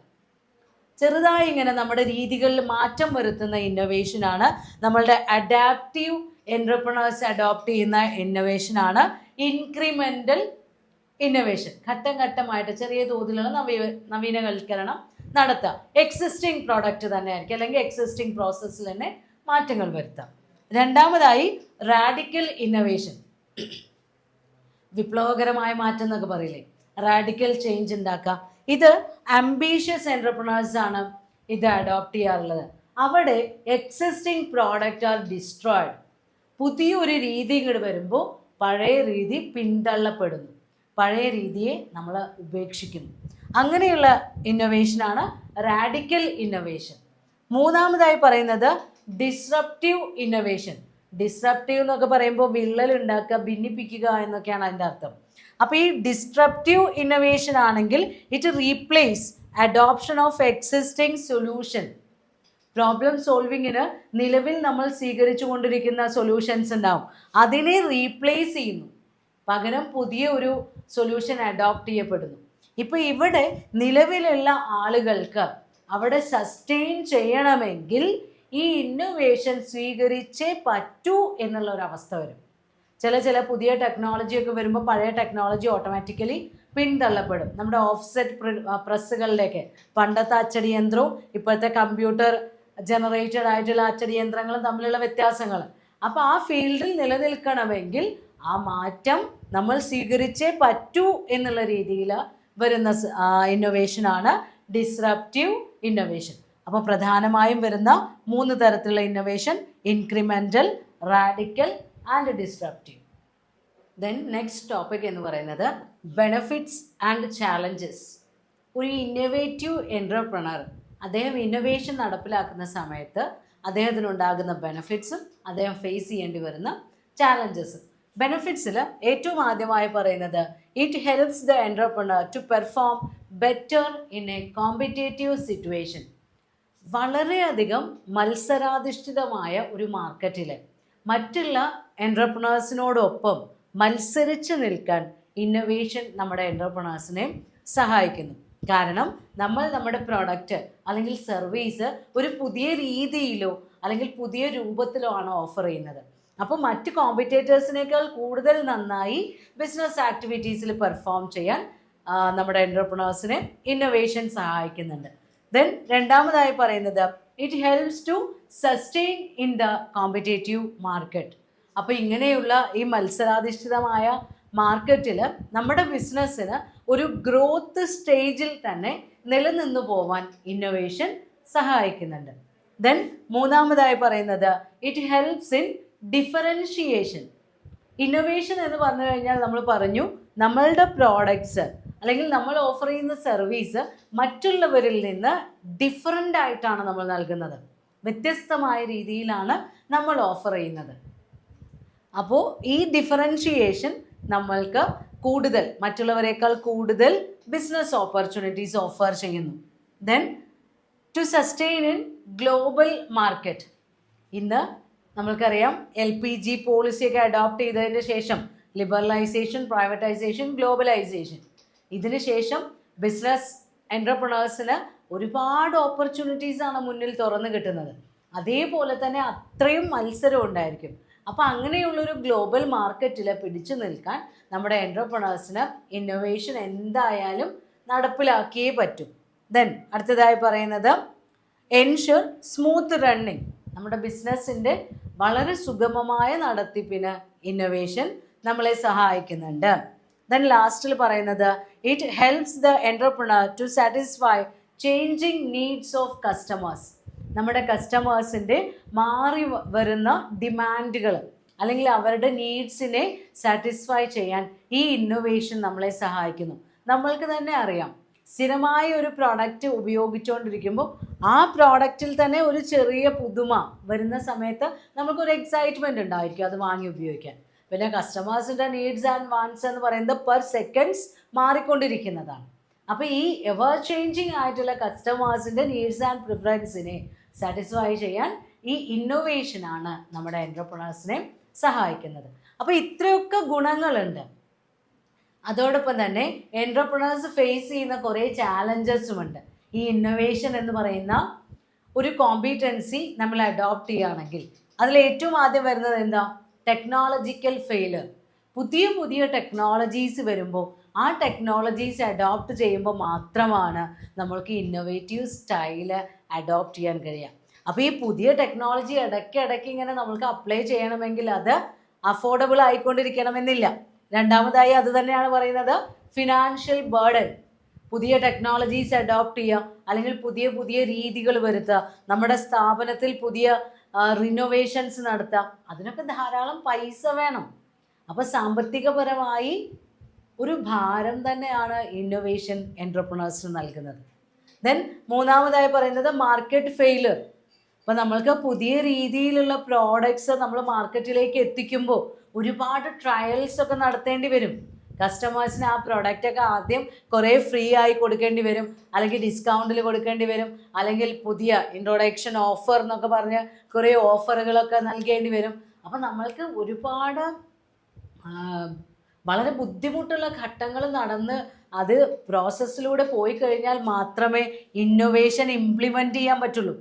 അപ്പോൾ മാർക്കറ്റ് ഫെയിലിയർ ചാൻസ് കൂടുതലാണ്. പിന്നെ വരുന്നത് lack of structural and financial capacity of implementation. നമ്മുടെ നവീനവൽക്കരിക്കപ്പെട്ട ആശയങ്ങളും പ്രോസസ്സുകളൊക്കെ നടപ്പിൽ വരുത്തുമ്പോൾ അതിനു വേണ്ട അടിസ്ഥാന സൗകര്യങ്ങളും സാമ്പത്തിക അവസ്ഥയും ഒക്കെ വേണം. അതില്ലെങ്കിൽ പല സ്ഥാപനങ്ങളിലും അത് ഉണ്ടാവാറില്ല. ഇടയ്ക്കിടയ്ക്ക് ഇതിൻ്റെ മോഡൽ മാറ്റണം, അല്ലെങ്കിൽ പുതിയ ടെക്നോളജി വരുത്തണം എന്നൊക്കെ പറഞ്ഞു കഴിഞ്ഞാൽ ലാക്ക് ഓഫ് ഫിനാൻഷ്യൽ കപ്പാസിറ്റിയാണ് പലപ്പോഴും ഉണ്ടാവാറുള്ളത്. അതും ഒരു ചാലഞ്ചാണ്. Then when entrepreneurs focus their attention to innovation, they cannot consider other daily activities. നമ്മൾ നമ്മുടെ എല്ലാ ശ്രദ്ധയും ഇന്നൊവേഷന് കൊടുത്തിരിക്കുകയാണെങ്കിൽ ബിസിനസ്സിൽ ഒരുപാട് കാര്യങ്ങൾ വേറെയും നോക്കാനുണ്ടാവും ഡേ ടു ഡേ ആക്ടിവിറ്റീസിൽ. അതിലൊന്നും വേണ്ടത്ര ശ്രദ്ധ കൊടുക്കാൻ എൻ്റർപ്രണേഴ്സിന് കഴിയാറില്ല. ദെൻ ലാസ്റ്റിലായി പറയുന്നത് ബിസിനസ് എന്ന് പറഞ്ഞു കഴിഞ്ഞാൽ അവിടെ റിസ്ക് ഉണ്ടായിരിക്കും, അൺഫോർസീൻ റിസ്കുകൾ ഉണ്ടാവും. പലപ്പോഴും നമ്മൾക്ക് മുൻകൂട്ടി പ്രവചിക്കാൻ കഴിയാത്ത തരത്തിലുള്ള അൺസർട്ടനിറ്റീസ് ഉണ്ടാവും. അപ്പോൾ ഇങ്ങനെയുള്ള റിസ്കുകളെയൊക്കെ ഓവർകം ചെയ്യണം എന്നുള്ളൊരു ചാലഞ്ച് വളരെ വലുതാണ്. പലപ്പോഴും അതിന് എൻ്റർപ്രണേഴ്സിന് കഴിയാറില്ല. അപ്പോൾ ഈ അൺഫോർസീൻ ചാലഞ്ചസിനെയും എല്ലാം ഓവർകം ചെയ്തിട്ട് വേണം. ഇപ്പോൾ പൊളിറ്റിക്കൽ ചേഞ്ചസ് ഒക്കെ ഉണ്ടാവും, അങ്ങനെയുള്ള നമ്മൾക്ക് മുൻകൂട്ടി പ്രവചിക്കാൻ കഴിയാത്ത ചില കാര്യങ്ങൾ. ഇതെല്ലാം ഒരു എൻ്റർപ്രണർ ഇന്നൊവേറ്റീവ് ഫീൽഡിൽ നേരിടുന്ന ചാലഞ്ചസ്. ഒരു എൻ്റർപ്രണർക്ക് വേണ്ട നെക്സ്റ്റ് കോമ്പീറ്റൻസിയാണ് ഇൻ്റർ പേഴ്സണൽ സ്കിൽ. മറ്റ് വ്യക്തികളുമായി നമ്മൾ നെഗോഷിയേഷൻസ് നടത്തുമ്പോൾ നമ്മൾക്കുണ്ടാകേണ്ട സ്കിൽസാണ് ഇൻ്റർ പേഴ്സണൽ സ്കിൽസ്. അതിൻ്റെ ഡെഫിനേഷൻ നോക്കുകയാണെങ്കിൽ it means behavioural and tactical skills a person uses to motivate, influence and interact with others effectively. നമ്മൾ മറ്റു വ്യക്തികളുമായി ഇൻ്ററാക്ട് ചെയ്യുമ്പോൾ, ഇടപഴകുന്ന സമയത്ത് ആ ഇൻ്ററാക്ഷൻ അല്ലെങ്കിൽ ആ കമ്മ്യൂണിക്കേഷനിലൂടെ അവരെ മോട്ടിവേറ്റ് ചെയ്യാനും അതുപോലെ ഇൻഫ്ലുവൻസ് ചെയ്യാനും കഴിയണം. മറ്റു വ്യക്തികളെ നമ്മൾക്ക് അനുകൂലമായ രീതിയിൽ അവരുടെ മനോഭാവം മാറ്റി തീർക്കാനുള്ള ഒരു കപ്പാസിറ്റി നമ്മൾക്ക് വേണം. ആ ടാക്റ്റിക്കൽ എബിലിറ്റി, നമ്മൾക്ക് അതിനുള്ള ആ വ്യക്തിപരമായ കഴിവിനെയാണ് ഇൻ്റർ പേഴ്സണൽ സ്കിൽ എന്ന് പറയുന്നത്. നമ്മുടെ ഒരു ബിഹേവിയറൽ ക്വാളിറ്റിയാണത്. പലർക്കും പലപ്പോഴും അത് ഹെറിറ്റേജിലൂടെ, പാരമ്പര്യത്തിലൂടെയൊക്കെ പലർക്കും ലഭിക്കാറുണ്ട്. അപ്പോൾ അങ്ങനെയുള്ള നമ്മൾക്ക് ഇൻ്റർ പേഴ്സണൽ സ്കിൽസ് നമ്മൾക്ക് ജന്മനാ ലഭിച്ചിട്ടില്ലെങ്കിൽ നമ്മൾക്കത് അക്വയർ ചെയ്യാൻ കഴിയും. അപ്പോൾ ഒരു എൻ്റർപ്രണർ എല്ലായ്പ്പോഴും അദ്ദേഹം നെഗോഷിയേഷൻസ് നടത്തുന്ന മറ്റു വ്യക്തികളുമായി, അത് ആരും ആയിക്കോട്ടെ, കസ്റ്റമേഴ്സോ കോമ്പറ്റേറ്റേഴ്സോ നമ്മളുടെ എംപ്ലോയീസോ മറ്റുള്ള നമ്മളുടെ സഹപ്രവർത്തകരോ ആരാണെങ്കിലും അവരോടെല്ലാം വളരെ നല്ല രീതിയിൽ യുക്തിപരമായി പെരുമാറിയാൽ മാത്രമേ നമ്മൾക്ക് സക്സസ്സിൽ എത്താൻ കഴിയുള്ളൂ. It helps the entrepreneur to manage host of other things which are key for success of venture എന്നാണ് പറയുന്നത്. നമ്മുടെ സംരംഭത്തിൻ്റെ വിജയത്തിന് വളരെ അത്യാവശ്യമാണത്. മറ്റു വ്യക്തികളുമായി നമ്മൾ ഇൻ്ററാക്ട് ചെയ്യുന്ന സമയത്ത് അത് അവർക്കൊരു പ്രചോദനം കൊടുക്കണം, അല്ലെങ്കിൽ നമ്മളുടെ സ്ഥാപനത്തിനോട് അവർക്ക് കൂടുതൽ ആത്മാർത്ഥത തോന്നുന്ന രീതിയിൽ അവർക്ക് പെരുമാറാനുള്ള അവസരങ്ങൾ, അവർക്ക് വർക്ക് ചെയ്യാനുള്ള അവസരങ്ങൾ നമ്മൾ ഒരുക്കി കൊടുക്കണം.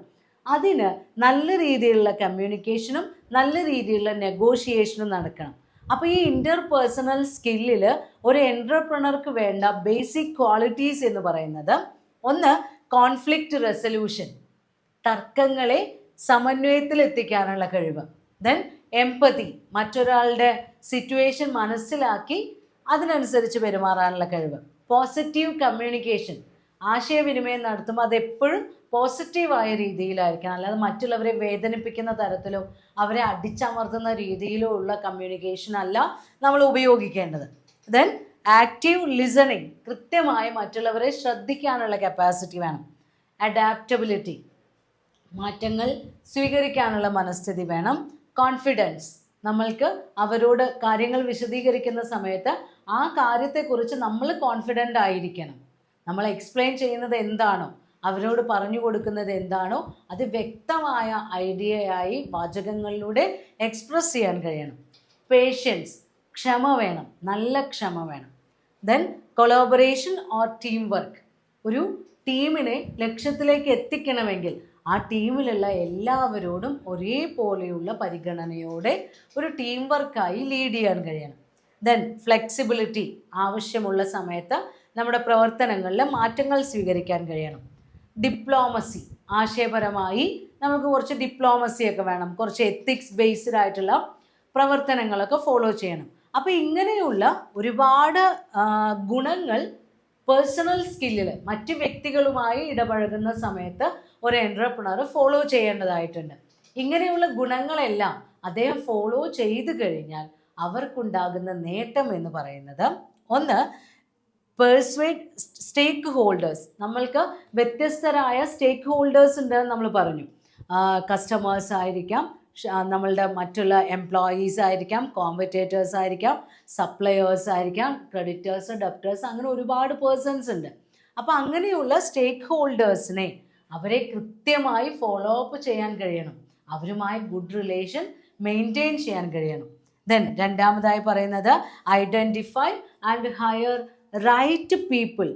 നമ്മളുടെ സ്ഥാപനത്തിന് ആവശ്യമായിട്ടുള്ള വർക്ക് ഫോഴ്സ് അത് കൃത്യമായി ക്വാളിഫൈഡ് ആയ നമ്മൾക്ക് ആവശ്യമുള്ള വ്യക്തികൾ എങ്ങനെയുള്ളവരായിരിക്കണം, അതിന് അനുയോജ്യരായ ടീം വർക്കിനെ ഹയർ ചെയ്തെടുക്കാൻ, നമ്മൾക്ക് ഒബ്റ്റെയിൻ ചെയ്തെടുക്കാൻ ഈ പേഴ്സണൽ സ്കില്ലിലൂടെ നമ്മൾക്ക് കഴിയും. ദെൻ അടുത്തതായി പറയുന്നത് job performance and meaning dialogue. നമ്മൾക്ക് നമ്മുടെ സ്ഥാപനത്തിലുള്ള ഓരോ വ്യക്തികളുടെയും ആ വ്യക്തികളുടെ അവരെത്ര നന്നായി വർക്ക് ചെയ്യുന്നുണ്ട്, അവരുടെ ജോബ് എത്രമാത്രം നമ്മളുടെ ഗോൾ ഓറിയൻറ്റഡ് ആയാണ് പോയിക്കൊണ്ടിരിക്കുന്നത്, അങ്ങനെയുള്ള ഇവാലുവേഷൻ സ്ട്രാറ്റജീസൊക്കെ അഡോപ്റ്റ് ചെയ്യാനും അതിനെ കൃത്യമായി വിലയിരുത്താനും അവരുമായി അർത്ഥവത്തായ സംഭാഷണങ്ങളിലൂടെ അവരെ മോട്ടിവേറ്റ് ചെയ്യാനും എല്ലാം ഈ ഇൻ്റർപേഴ്സണൽ സ്കില്ലുള്ള എൻട്രപ്രണർക്ക് പോസിബിൾ ആവുകയുള്ളൂ. അതേപോലെ റിസോൾവിങ് ഡിസഗ്രിമെൻറ്റ്സ്, ഒരുപാട് അഭിപ്രായ വ്യത്യാസങ്ങൾ ഉണ്ടാവാം. അപ്പോൾ അതിലെല്ലാം, അപ്പോൾ ഏറ്റവും ആദ്യം നമ്മൾ പറഞ്ഞു കോൺഫ്ലിക്റ്റ് റെസൊല്യൂഷൻ, നമ്മൾക്ക് കൃത്യമായ അഭിപ്രായ സമന്വയങ്ങളൊക്കെ ഉണ്ടാക്കാൻ കഴിയണം. പിന്നെ റിസീവ് ഫീഡ്ബാക്ക്, നമ്മൾ എംപ്ലോയീസുമായി എല്ലായ്പ്പോഴും കമ്മ്യൂണിക്കേറ്റ് ചെയ്യുന്നുണ്ടെങ്കിൽ അവരിൽ നിന്നുള്ള ഫീഡ്ബാക്ക് കളക്ട് ചെയ്യാൻ കഴിയും, അതിനനുസരിച്ച് നമ്മുടെ പ്രവർത്തനങ്ങളിൽ മാറ്റങ്ങൾ അഡോപ്റ്റ് ചെയ്യാൻ കഴിയും. ദെൻ ഫൈൻഡ് റൈറ്റ് സോഴ്സസ്, നമ്മൾക്ക് ആവശ്യമായ ഇൻഫർമേഷനും അല്ലെങ്കിൽ ആളുകളെയോ അല്ലെങ്കിൽ വർക്ക് ഫോഴ്സിനെയോ എന്തൊക്കെയാണ് വേണ്ടത് അതിൻ്റെ കറക്റ്റായിട്ട് നമ്മൾക്ക് യോജിച്ച സോഴ്സുകൾ കണ്ടെത്താൻ കഴിയുന്നു. ദെൻ ബിൽഡ് ഗുഡ് റിലേഷൻഷിപ്പ്, എല്ലായ്പ്പോഴും ഒരു എൻട്രപ്രണർക്ക് അദ്ദേഹവുമായി റിലേറ്റ് ചെയ്തു വരുന്ന ഒരു നെറ്റ്വർക്ക് ഓഫ് പീപ്പിൾ ഉണ്ടായിരിക്കും, അവരുമായി ഒരു ആരോഗ്യപരമായ ബന്ധം നിലനിർത്തിയാലേ അത് സക്സസ്സിലെത്തും. അല്ലാതെ ഇന്ന് കാണുന്ന ആളോട് നാളെ നമ്മൾ അടികൂടി കഴിഞ്ഞാൽ അത് ബിസിനസ്സിൽ ഒരിക്കലും പോസിബിൾ ആവില്ല. അപ്പോൾ ഗുഡ് റിലേഷൻ മെയിൻറ്റെയിൻ ചെയ്യാൻ നമുക്ക് ഇൻ്റർപേഴ്സണൽ സ്കില്ല് അത്യാവശ്യമാണ്. ദെൻ ലാസ്റ്റിൽ വരുന്നത് നമ്മളിപ്പോൾ പറഞ്ഞ കാര്യം തന്നെയാണ്, ഒരു സ്ട്രോങ് ആയിട്ടുള്ള, ഒരു പോസിറ്റീവ് ആയിട്ടുള്ള അല്ലെങ്കിൽ ഒരു പ്രൊഡക്റ്റീവ് ആയിട്ടുള്ള നെറ്റ്വർക്ക് മെയിൻറ്റെയിൻ ചെയ്താൽ മാത്രമേ എൻട്രപ്രണേഴ്സിന് മാർക്കറ്റിൽ വിത്ത്സ്റ്റാൻഡ് ചെയ്യാൻ കഴിയുള്ളൂ. അപ്പോൾ അത്തരം ഒരു നെറ്റ്വർക്ക് നമ്മൾക്ക് ക്രിയേറ്റ് ചെയ്ത് എടുക്കണമെങ്കിൽ നമ്മൾക്ക് വ്യക്തികളുമായി ഇൻ്ററാക്ട് ചെയ്യുന്ന സമയത്ത് ഗുഡ് ഇൻ്റർപേഴ്സണൽ സ്കിൽസ് മെയിൻറ്റെയിൻ ചെയ്യാൻ കഴിയണം. അപ്പോൾ ആ പേഴ്സണൽ സ്കിൽസ് എന്തൊക്കെയാണ് നമ്മൾ പറഞ്ഞു കഴിഞ്ഞു. പേഷ്യൻസ്, ഫ്ലെക്സിബിലിറ്റി, ഡിപ്ലോമസി, അതേപോലെ തന്നെ ടീം വർക്ക്, അങ്ങനെ പറയുന്ന ഈ ക്വാളിറ്റീസ് എല്ലാം ഒരു ഗുഡ് എൻട്രപ്രണർ അദ്ദേഹത്തിൻ്റെ ഇൻ്ററാക്ഷൻസിൽ എൻഷുർ ചെയ്യേണ്ടതാണ്. നെക്സ്റ്റ് കോമ്പീറ്റൻസി എന്ന് പറയുന്നത് ബിസിനസ് ലീഡർഷിപ്പാണ്. ലീഡർഷിപ്പ് എന്ന് പറയുമ്പോൾ നമ്മൾക്കറിയാം, it is the ability to lead a team. ഒരു ഗ്രൂപ്പിനെ മുന്നിൽ നിന്ന് നയിക്കുന്ന ആളെയാണ് നമ്മൾ എന്ത് പറയാം, ഒരു ലീഡർ എന്ന് പറയുന്നത്. അപ്പോൾ ബിസിനസ് ലീഡർഷിപ്പ് എന്ന് പറയുമ്പോൾ ഒരു എൻട്രപ്രണർക്ക് അദ്ദേഹത്തിൻ്റെ ബിസിനസ് ടീമിനെ ലീഡ് ചെയ്യാനുള്ള എബിലിറ്റി വേണം. That means an ability to inspire and convince others. നമ്മുടെ ടീമിലുള്ള മറ്റ് മെമ്പേഴ്സിനെ നമ്മളുടെ ഗോളിലേക്ക് എത്തിക്കാൻ വേണ്ടി അവരെ ഇൻസ്പയർ ചെയ്യാൻ അല്ലെങ്കിൽ മോട്ടിവേറ്റ് ചെയ്യാൻ, അവരെ നമ്മളുടെ ആശയങ്ങൾ പറഞ്ഞ് കൺവിൻസ് ചെയ്യിപ്പിക്കാനുള്ള ഒരു കപ്പാസിറ്റി എൻ്റർപ്രണർക്ക് വേണം.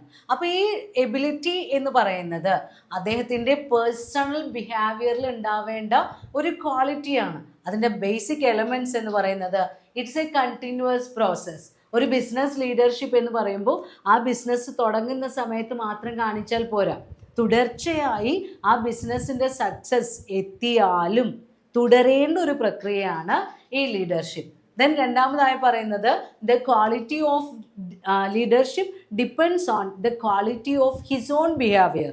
നമ്മളുടെ എൻ്റർപ്രണറുടെ സ്വന്തം സ്വഭാവത്തിൻ്റെ ഗുണത്തിനനുസരിച്ചിരിക്കും അദ്ദേഹത്തിൻ്റെ ലീഡർഷിപ്പിൻ്റെ ക്വാളിറ്റി. മൂന്നാമതായി പറയുന്നത് എന്താ? The purpose of leadership is to get willing cooperation. നമ്മളുടെ ടീമിലെ മറ്റുള്ളവരിൽ നിന്ന് അവരുടെ മനസ്സറിഞ്ഞിട്ടുള്ള സഹകരണം അത് നമ്മൾക്ക് ലഭിക്കണം. അതാണ് നമ്മളുടെ ലീഡർഷിപ്പിൻ്റെ ലക്ഷ്യം. ദെൻ അടുത്തതായി പറയുന്നത് ഈ ഒരു ലീഡറുടെ ലീഡർഷിപ്പ് ആ ടീമിലുള്ളവരെ ആക്സെപ്റ്റ് ചെയ്യണം, അവരെ സ്വീകരിക്കണം. നമുക്ക് ലീഡറായി സ്വീകരിക്കാൻ കഴിയുമ്പോൾ മാത്രമേ ആ ലീഡർഷിപ്പിന് അവിടെ ക്വാളിറ്റി ലഭിക്കുന്നുള്ളൂ. ദെൻ ഒരു ഗുഡ് ലീഡർ ആണെങ്കിൽ അദ്ദേഹം എന്ത് ചെയ്യാൻ കഴിയണം? Achieve group goals along with individual goals. ഒരു എൻ്റർപ്രണർ എന്നുള്ള രീതിയിൽ അദ്ദേഹത്തിന് ചില ലക്ഷ്യങ്ങൾ ഉണ്ടായിരിക്കും, അതിലെ ഓരോ ആളുകൾക്കും ചില ലക്ഷ്യങ്ങൾ ഉണ്ടായിരിക്കും. അവയെല്ലാം നമ്മുടെ ടീമിൻ്റെ ലക്ഷ്യം നേടുന്നതോടൊപ്പം ഇൻഡിവിജ്വൽ ഗോൾസ് കൂടി അച്ചീവ് ചെയ്യാൻ കഴിയണം. ഇങ്ങനെയുള്ള ഈ ലീഡർഷിപ്പ് ക്വാളിറ്റി കൊണ്ട് ഒരുപാട് ഗുണങ്ങളുണ്ട്. നമ്മുടെ ബിസിനസ്സിൻ്റെ ഡിഫറെൻറ്റ് സ്റ്റേക്ക് ഹോൾഡേഴ്സിൽ നിന്ന് അവരെയെല്ലാം നമ്മളുടെ ലക്ഷ്യത്തിലേക്ക് എത്തിക്കാൻ നമ്മൾക്ക് കഴിയണം. നമ്മളുടെ പ്രവർത്തനങ്ങളെക്കുറിച്ചും അജണ്ടയെക്കുറിച്ചും നമ്മുടെ ലക്ഷ്യത്തെക്കുറിച്ചുമെല്ലാം അവരെ പറഞ്ഞ് കൺവിൻസ് ചെയ്യാൻ കഴിയണം. നമ്മുടെ ടീമിനെ വളരെ എന്തൂസിയാസ്റ്റിക് ആയിട്ട് അല്ലെങ്കിൽ അവരെ വളരെ കോപ്പറേഷനോട് കൂടി നിർബന്ധിച്ച് ജോലി ചെയ്യുന്നതും അവരെ മനസ്സറിഞ്ഞ് ജോലി ചെയ്യുന്നതും തമ്മിൽ വ്യത്യാസമുണ്ട്. അപ്പോൾ അവർക്ക് വില്ലിംഗ് ആയിട്ടുള്ള കോപ്പറേറ്റീവ് ആയിട്ടുള്ളൊരു എഫേർട്ട് നമ്മുടെ ടീമിൽ നിന്ന് ക്രിയേറ്റ് ചെയ്തെടുക്കാൻ കഴിഞ്ഞാൽ ബിസിനസ്സിൽ അതൊരു സക്സസ് ആയിരിക്കും. അതേപോലെ തന്നെ strong leadership strengthens the spirit of the team members എന്നാണ് പറയുന്നത്. നമ്മൾക്കൊരു ശക്തനായ നേതാവ് ഉണ്ടെങ്കിൽ ആ നേതാവിൻ്റെ പുറകിലെ ടീമായി നിൽക്കുന്ന ആളുകൾക്കും ആ കോൺഫിഡൻസ് ഉണ്ടാവും. അപ്പോൾ ഒരു ബിസിനസ് ലീഡർ എന്ന് പറഞ്ഞു കഴിഞ്ഞാൽ ആ ബിസിനസ് വെഞ്ചറിലുള്ള ഓരോ വ്യക്തിയെയും, അതായത് എംപ്ലോയി ആയിക്കോട്ടെ, നമ്മളുടെ ഡെപ്റ്ററോ ക്രെഡിറ്ററോ കോമ്പറ്റേറ്ററോ ആരും ആയിക്കോട്ടെ, അവരുമായെല്ലാം നല്ല രീതിയിൽ ഇൻ്ററാക്ട് ചെയ്യാൻ കഴിയണം. അതോടൊപ്പം നമ്മുടെ ലക്ഷ്യം നേടിയെടുക്കാൻ വേണ്ടി goal setting is an important activity. ആ ഗോൾ സെറ്റ് ചെയ്ത് ആ ഗോളിലേക്ക് നമ്മുടെ ടീമിനെ നയിക്കാൻ കഴിയുന്ന ഒരാളായിരിക്കണം, ലീഡ് ചെയ്യാൻ കഴിയുന്ന ഒരാളായിരിക്കണം ഒരു ഗുഡ് എൻ്റർപ്രണർ. എൻ്റർപ്രണറിയൽ കോമ്പീറ്റൻസീസിൽ നെക്സ്റ്റ് വരുന്ന കോമ്പീറ്റൻസി എന്ന് പറയുന്നത് പ്രോബ്ലം സോൾവിങ്. ബിസിനസ് ഫേസ് ചെയ്തുകൊണ്ടിരിക്കുന്ന പ്രശ്നങ്ങളെ പരിഹരിക്കാനുള്ള കഴിവ്. പലപ്പോഴും നമ്മൾ പറഞ്ഞു ചിലത് ഫോർസീൻ പ്രോബ്ലംസ് ഉണ്ടായിരിക്കും, ചിലത് അൺഫോർസീൻ പ്രോബ്ലംസ് ഉണ്ടായിരിക്കും. പലപ്പോഴും പ്രെഡിക്റ്റ് ചെയ്യാൻ പറ്റാത്ത എത്രയോ പ്രശ്നങ്ങൾ ഡേ ബൈ ഡേ ഒരു എൻ്റർപ്രണർക്ക് ഫേസ് ചെയ്യേണ്ടതായി വരും. അപ്പോൾ അങ്ങനെയുള്ള പ്രോബ്ലംസ് ഉണ്ടാവുമ്പോൾ അത് പരിഹരിക്കുന്നതിൽ ഒരു എൻ്റർപ്രണർക്ക് എന്തെല്ലാം കേപ്പബിലിറ്റിയാണ് വേണ്ടത്? ഏറ്റവും ആദ്യം അദ്ദേഹം ചെയ്യേണ്ടത് എന്താ? Understand the problem well. ഏറ്റവും ആദ്യമായി എന്താണ് നമ്മൾ ഫേസ് ചെയ്തുകൊണ്ടിരിക്കുന്ന പ്രോബ്ലം എന്താണ് എന്ന് വ്യക്തമായി മനസ്സിലാക്കണം. ദെൻ രണ്ടാമതായി ചെയ്യേണ്ടത് understand alternative options or assumptions. ഈ പ്രോബ്ലത്തിനുള്ള ആൾട്ടർനേറ്റീവ് സൊല്യൂഷൻസ് എന്തൊക്കെയാണ്, നമ്മൾക്കുള്ള അസംഷൻസ് എന്തൊക്കെയാണ് എന്ന് മനസ്സിലാക്കണം. ദെൻ മൂന്നാമതായി ചെയ്യേണ്ടത് awareness of risk and executing the decision. ഒരു സൊല്യൂഷൻ, ഒരുപാട് ആൾട്ടർനേറ്റീവ് സൊല്യൂഷൻസ് ഉണ്ടായിരിക്കും. അതിൽ നിന്ന് ഒരു സൊല്യൂഷൻ നമ്മൾ ആക്സെപ്റ്റ് ചെയ്ത് കഴിഞ്ഞാൽ അതുമായി റിലേറ്റ് ചെയ്ത് വരുന്ന റിസ്കുകൾ എന്തൊക്കെയാണ്. ദെൻ നമ്മൾ എടുത്ത ഈ തീരുമാനം എക്സിക്യൂട്ട് ചെയ്യുക, നടപ്പിലാക്കുക. അങ്ങനെയുള്ള ഈ 3 സ്റ്റെപ്പുകളും നമ്മൾക്ക് ഈ പ്രോബ്ലം സോൾവിങ് എന്ന് പറയുന്ന പ്രോസസ്സിൽ വരുന്നുണ്ട്. അപ്പോൾ ബിസിനസ് ഫേസ് ചെയ്തുകൊണ്ടിരിക്കുന്ന പ്രോബ്ലംസ് അനലൈസ് ചെയ്യുന്ന സമയത്ത് നമ്മൾ ശ്രദ്ധിക്കേണ്ട ചില കാര്യങ്ങളുണ്ട്. ഏറ്റവും ആദ്യമായി capability to identify the context. ഒരു എൻട്രപ്രണർ ആദ്യം സന്ദർഭം മനസ്സിലാക്കണം. അങ്ങനെ ഒരു പ്രശ്നം ഉണ്ടാകാനുള്ള സാഹചര്യം എന്താണ്. ദെൻ രണ്ടാമതായി ഐഡൻറ്റിഫൈ റെലവൻറ്റ് ഫാക്ടേഴ്സ് ഇൻഫ്ലുവൻസിങ്. എന്തെല്ലാം ഘടകങ്ങളാണ്, പ്രധാനപ്പെട്ട ഘടകങ്ങളാണ് ഇതിനെ ബാധിക്കുന്നത്. ദെൻ മൂന്നാമതായി പ്രാക്ടിക്കൽ സൊല്യൂഷൻ. നമ്മൾ പറഞ്ഞു ഒരു പ്രോബ്ലത്തിന് ഒരുപാട് സൊല്യൂഷൻസ് ഉണ്ടായിരിക്കും. അങ്ങനെയുള്ള സോ മെനി സൊല്യൂഷൻസിൽ നിന്ന് ഏറ്റവും ബെസ്റ്റായ സൊല്യൂഷൻ വേണം നമ്മൾ സെലക്ട് ചെയ്യേണ്ടത്. അപ്പോൾ ആ പ്രാക്ടിക്കൽ സൊല്യൂഷൻ എന്താണ്, ഈ 3 കാര്യങ്ങൾ അതെല്ലാം കൃത്യമായി മനസ്സിലാക്കി വേണം പ്രോബ്ലം സോൾവിങ് പ്രോസസ്സിലേക്ക് നമ്മൾ എൻ്റർ ചെയ്യാൻ. ആ പ്രോബ്ലം സോൾവിങ് പ്രോസസ്സിൽ വരുന്ന സ്റ്റെപ്പുകൾ എന്ന് പറയുന്നത് ഏറ്റവും ആദ്യം ഐഡൻറ്റിഫൈയിങ് ദ പ്രോബ്ലം, പ്രശ്നം എന്താണെന്ന് മനസ്സിലാക്കാം. ദെൻ അനലൈസ് ദ പ്രോബ്ലം, ആ പ്രശ്നത്തെ വിശദമായി വിശകലനം ചെയ്യാം. Then look for root cause of the problem, ആ പ്രശ്നം ഉണ്ടാകാനുള്ള അടിസ്ഥാന കാരണം എന്താണ് എന്ന് നോക്കി മനസ്സിലാക്കാം. ദെൻ ഡെവലപ്പ് ആൾട്ടർനേറ്റീവ് സൊല്യൂഷൻസ്, നമ്മൾ എന്ത് ചെയ്യണം, ആ പ്രോബ്ലത്തിനുള്ള പരിഹാര മാർഗങ്ങൾ വികസിപ്പിച്ചെടുക്കുക. ഒന്നിലധികം പ്രോബ്ലം സൊല്യൂഷൻസ് നോക്കാം. Then evaluate and select best possible solution, ഏറ്റവും നല്ല പ്രാക്ടിക്കലായിട്ടുള്ള ഏറ്റവും നല്ല സൊല്യൂഷൻ ഏതാണ് എന്ന് തിരഞ്ഞെടുക്കാം. അടുത്ത സ്റ്റെപ്പിൽ എന്താ ചെയ്യുന്നത്, ഇംപ്ലിമെൻറ്റ് ദ സൊല്യൂഷൻ, ആ പരിഹാര മാർഗം അപ്ലൈ ചെയ്യാം. ദെൻ ലാസ്റ്റ് സ്റ്റെപ്പിൽ ചെയ്യുന്നത് മെഷർ ദ റിസൾട്ട്സ്. അപ്പോൾ ഇങ്ങനെയുള്ള ഒരു correct problem solving strategy adopt ചെയ്ത് കഴിഞ്ഞാൽ ആ എൻട്രപ്രണർക്ക് ഒരുപാട് ബെനഫിറ്റ്സ് ഉണ്ട്. ബെനഫിറ്റ്സ് എന്ന് പറയുമ്പോൾ ഒന്ന്, ഇദ്ദേഹത്തിന് observe, judge and act quickly, ഈ പ്രശ്നം വരുന്ന സന്ദർഭത്തിൽ അത് നിരീക്ഷിച്ച് അതിന് വേണ്ട പരിഹാരം തീരുമാനിച്ച് ജഡ്ജ് ചെയ്ത് അത് ഇംപ്ലിമെൻറ്റേഷൻ നടത്താൻ പറ്റുന്നു വളരെ വേഗം. പിന്നെ പറയുന്നത് it not just equipped to deal with the problem but also able to anticipate the problem. അപ്പോൾ നിലവിലുള്ള പ്രശ്നങ്ങൾ പരിഹരിക്കൽ മാത്രമല്ല, വരാൻ പോകുന്ന പ്രശ്നങ്ങളെക്കുറിച്ച് മനസ്സിലാക്കാനും അതേപോലെ തന്നെ it helps him to overcome the interruptions of business. ഈ പ്രശ്നങ്ങൾ മൂലം നമ്മുടെ ബിസിനസ്സിൽ ഉണ്ടാകുന്ന ആ നിയന്ത്രണങ്ങൾ അല്ലെങ്കിൽ അതിലുണ്ടാകുന്ന തടസ്സങ്ങളെയൊക്കെ തരണം ചെയ്യാൻ നമ്മളെ സഹായിക്കുന്നു. അങ്ങനെ ഒരുപാട് ബെനിഫിറ്റ്സ് ഉണ്ട്. Then the speed of problem solving is A factor of success. എത്ര വേഗം പ്രശ്നങ്ങൾ പരിഹരിക്കുന്നതോ അത് അത്രയും നല്ലതാണ് ആ ബിസിനസ്സിന്. അത് ബിസിനസ്സിനെ വളരെ വേഗം വിജയത്തിലേക്ക് എത്തിക്കും. അങ്ങനെ ഒരുപാട് ഗുണങ്ങളുണ്ട് പ്രോബ്ലം സോൾവിങ്ങിന്.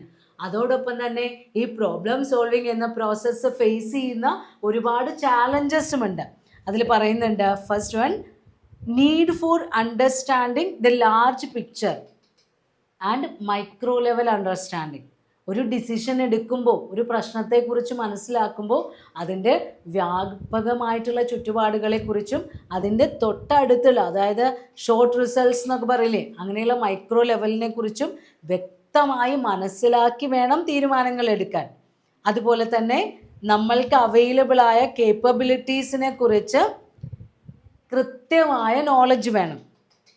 പിന്നെ വലിയ വലിയ ബിസിനസ് ഓർഗനൈസേഷൻസ് അവർ ഫോളോ ചെയ്യുന്ന പ്രൊസീജിയേഴ്സും പ്രോട്ടോകോൾസും അതെല്ലാം ഡിസിഷൻ സിറ്റുവേഷൻസിൽ ഫോളോ ചെയ്യണം. പക്ഷേ ചെറിയ ചെറിയ കൺസേൺസിനൊന്നും അങ്ങനെയുള്ള പ്രോട്ടോകോൾ പ്രൊസീജിയേഴ്സ് ഒന്നും ഉണ്ടാവില്ല. അങ്ങനെ ഒരുപാട് ചാലഞ്ചസും ഉണ്ട് ഡിസിഷൻസ് എടുത്ത് നടപ്പിലാക്കുമ്പോൾ. അപ്പോൾ എങ്ങനെയൊക്കെ ആണെങ്കിലും, സ്മാൾ എൻ്റർപ്രൈസ് ആണെങ്കിലും ബിഗ് എൻ്റർപ്രൈസ് ആണെങ്കിലും, ഒരു ഗുഡ് എൻ്റർപ്രണർക്ക് പ്രോബ്ലം സോൾവിങ് കപ്പാസിറ്റി എസെൻഷ്യലാണ്.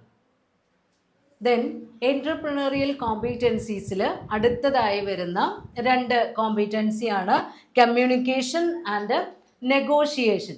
ഏകദേശം റിലേറ്റഡ് ആയിട്ട് വരുന്നതാണ്. കമ്മ്യൂണിക്കേഷൻ എന്ന് പറഞ്ഞു കഴിഞ്ഞാൽ നമ്മൾക്കറിയാം, exchange of ideas from a sender to a receiver.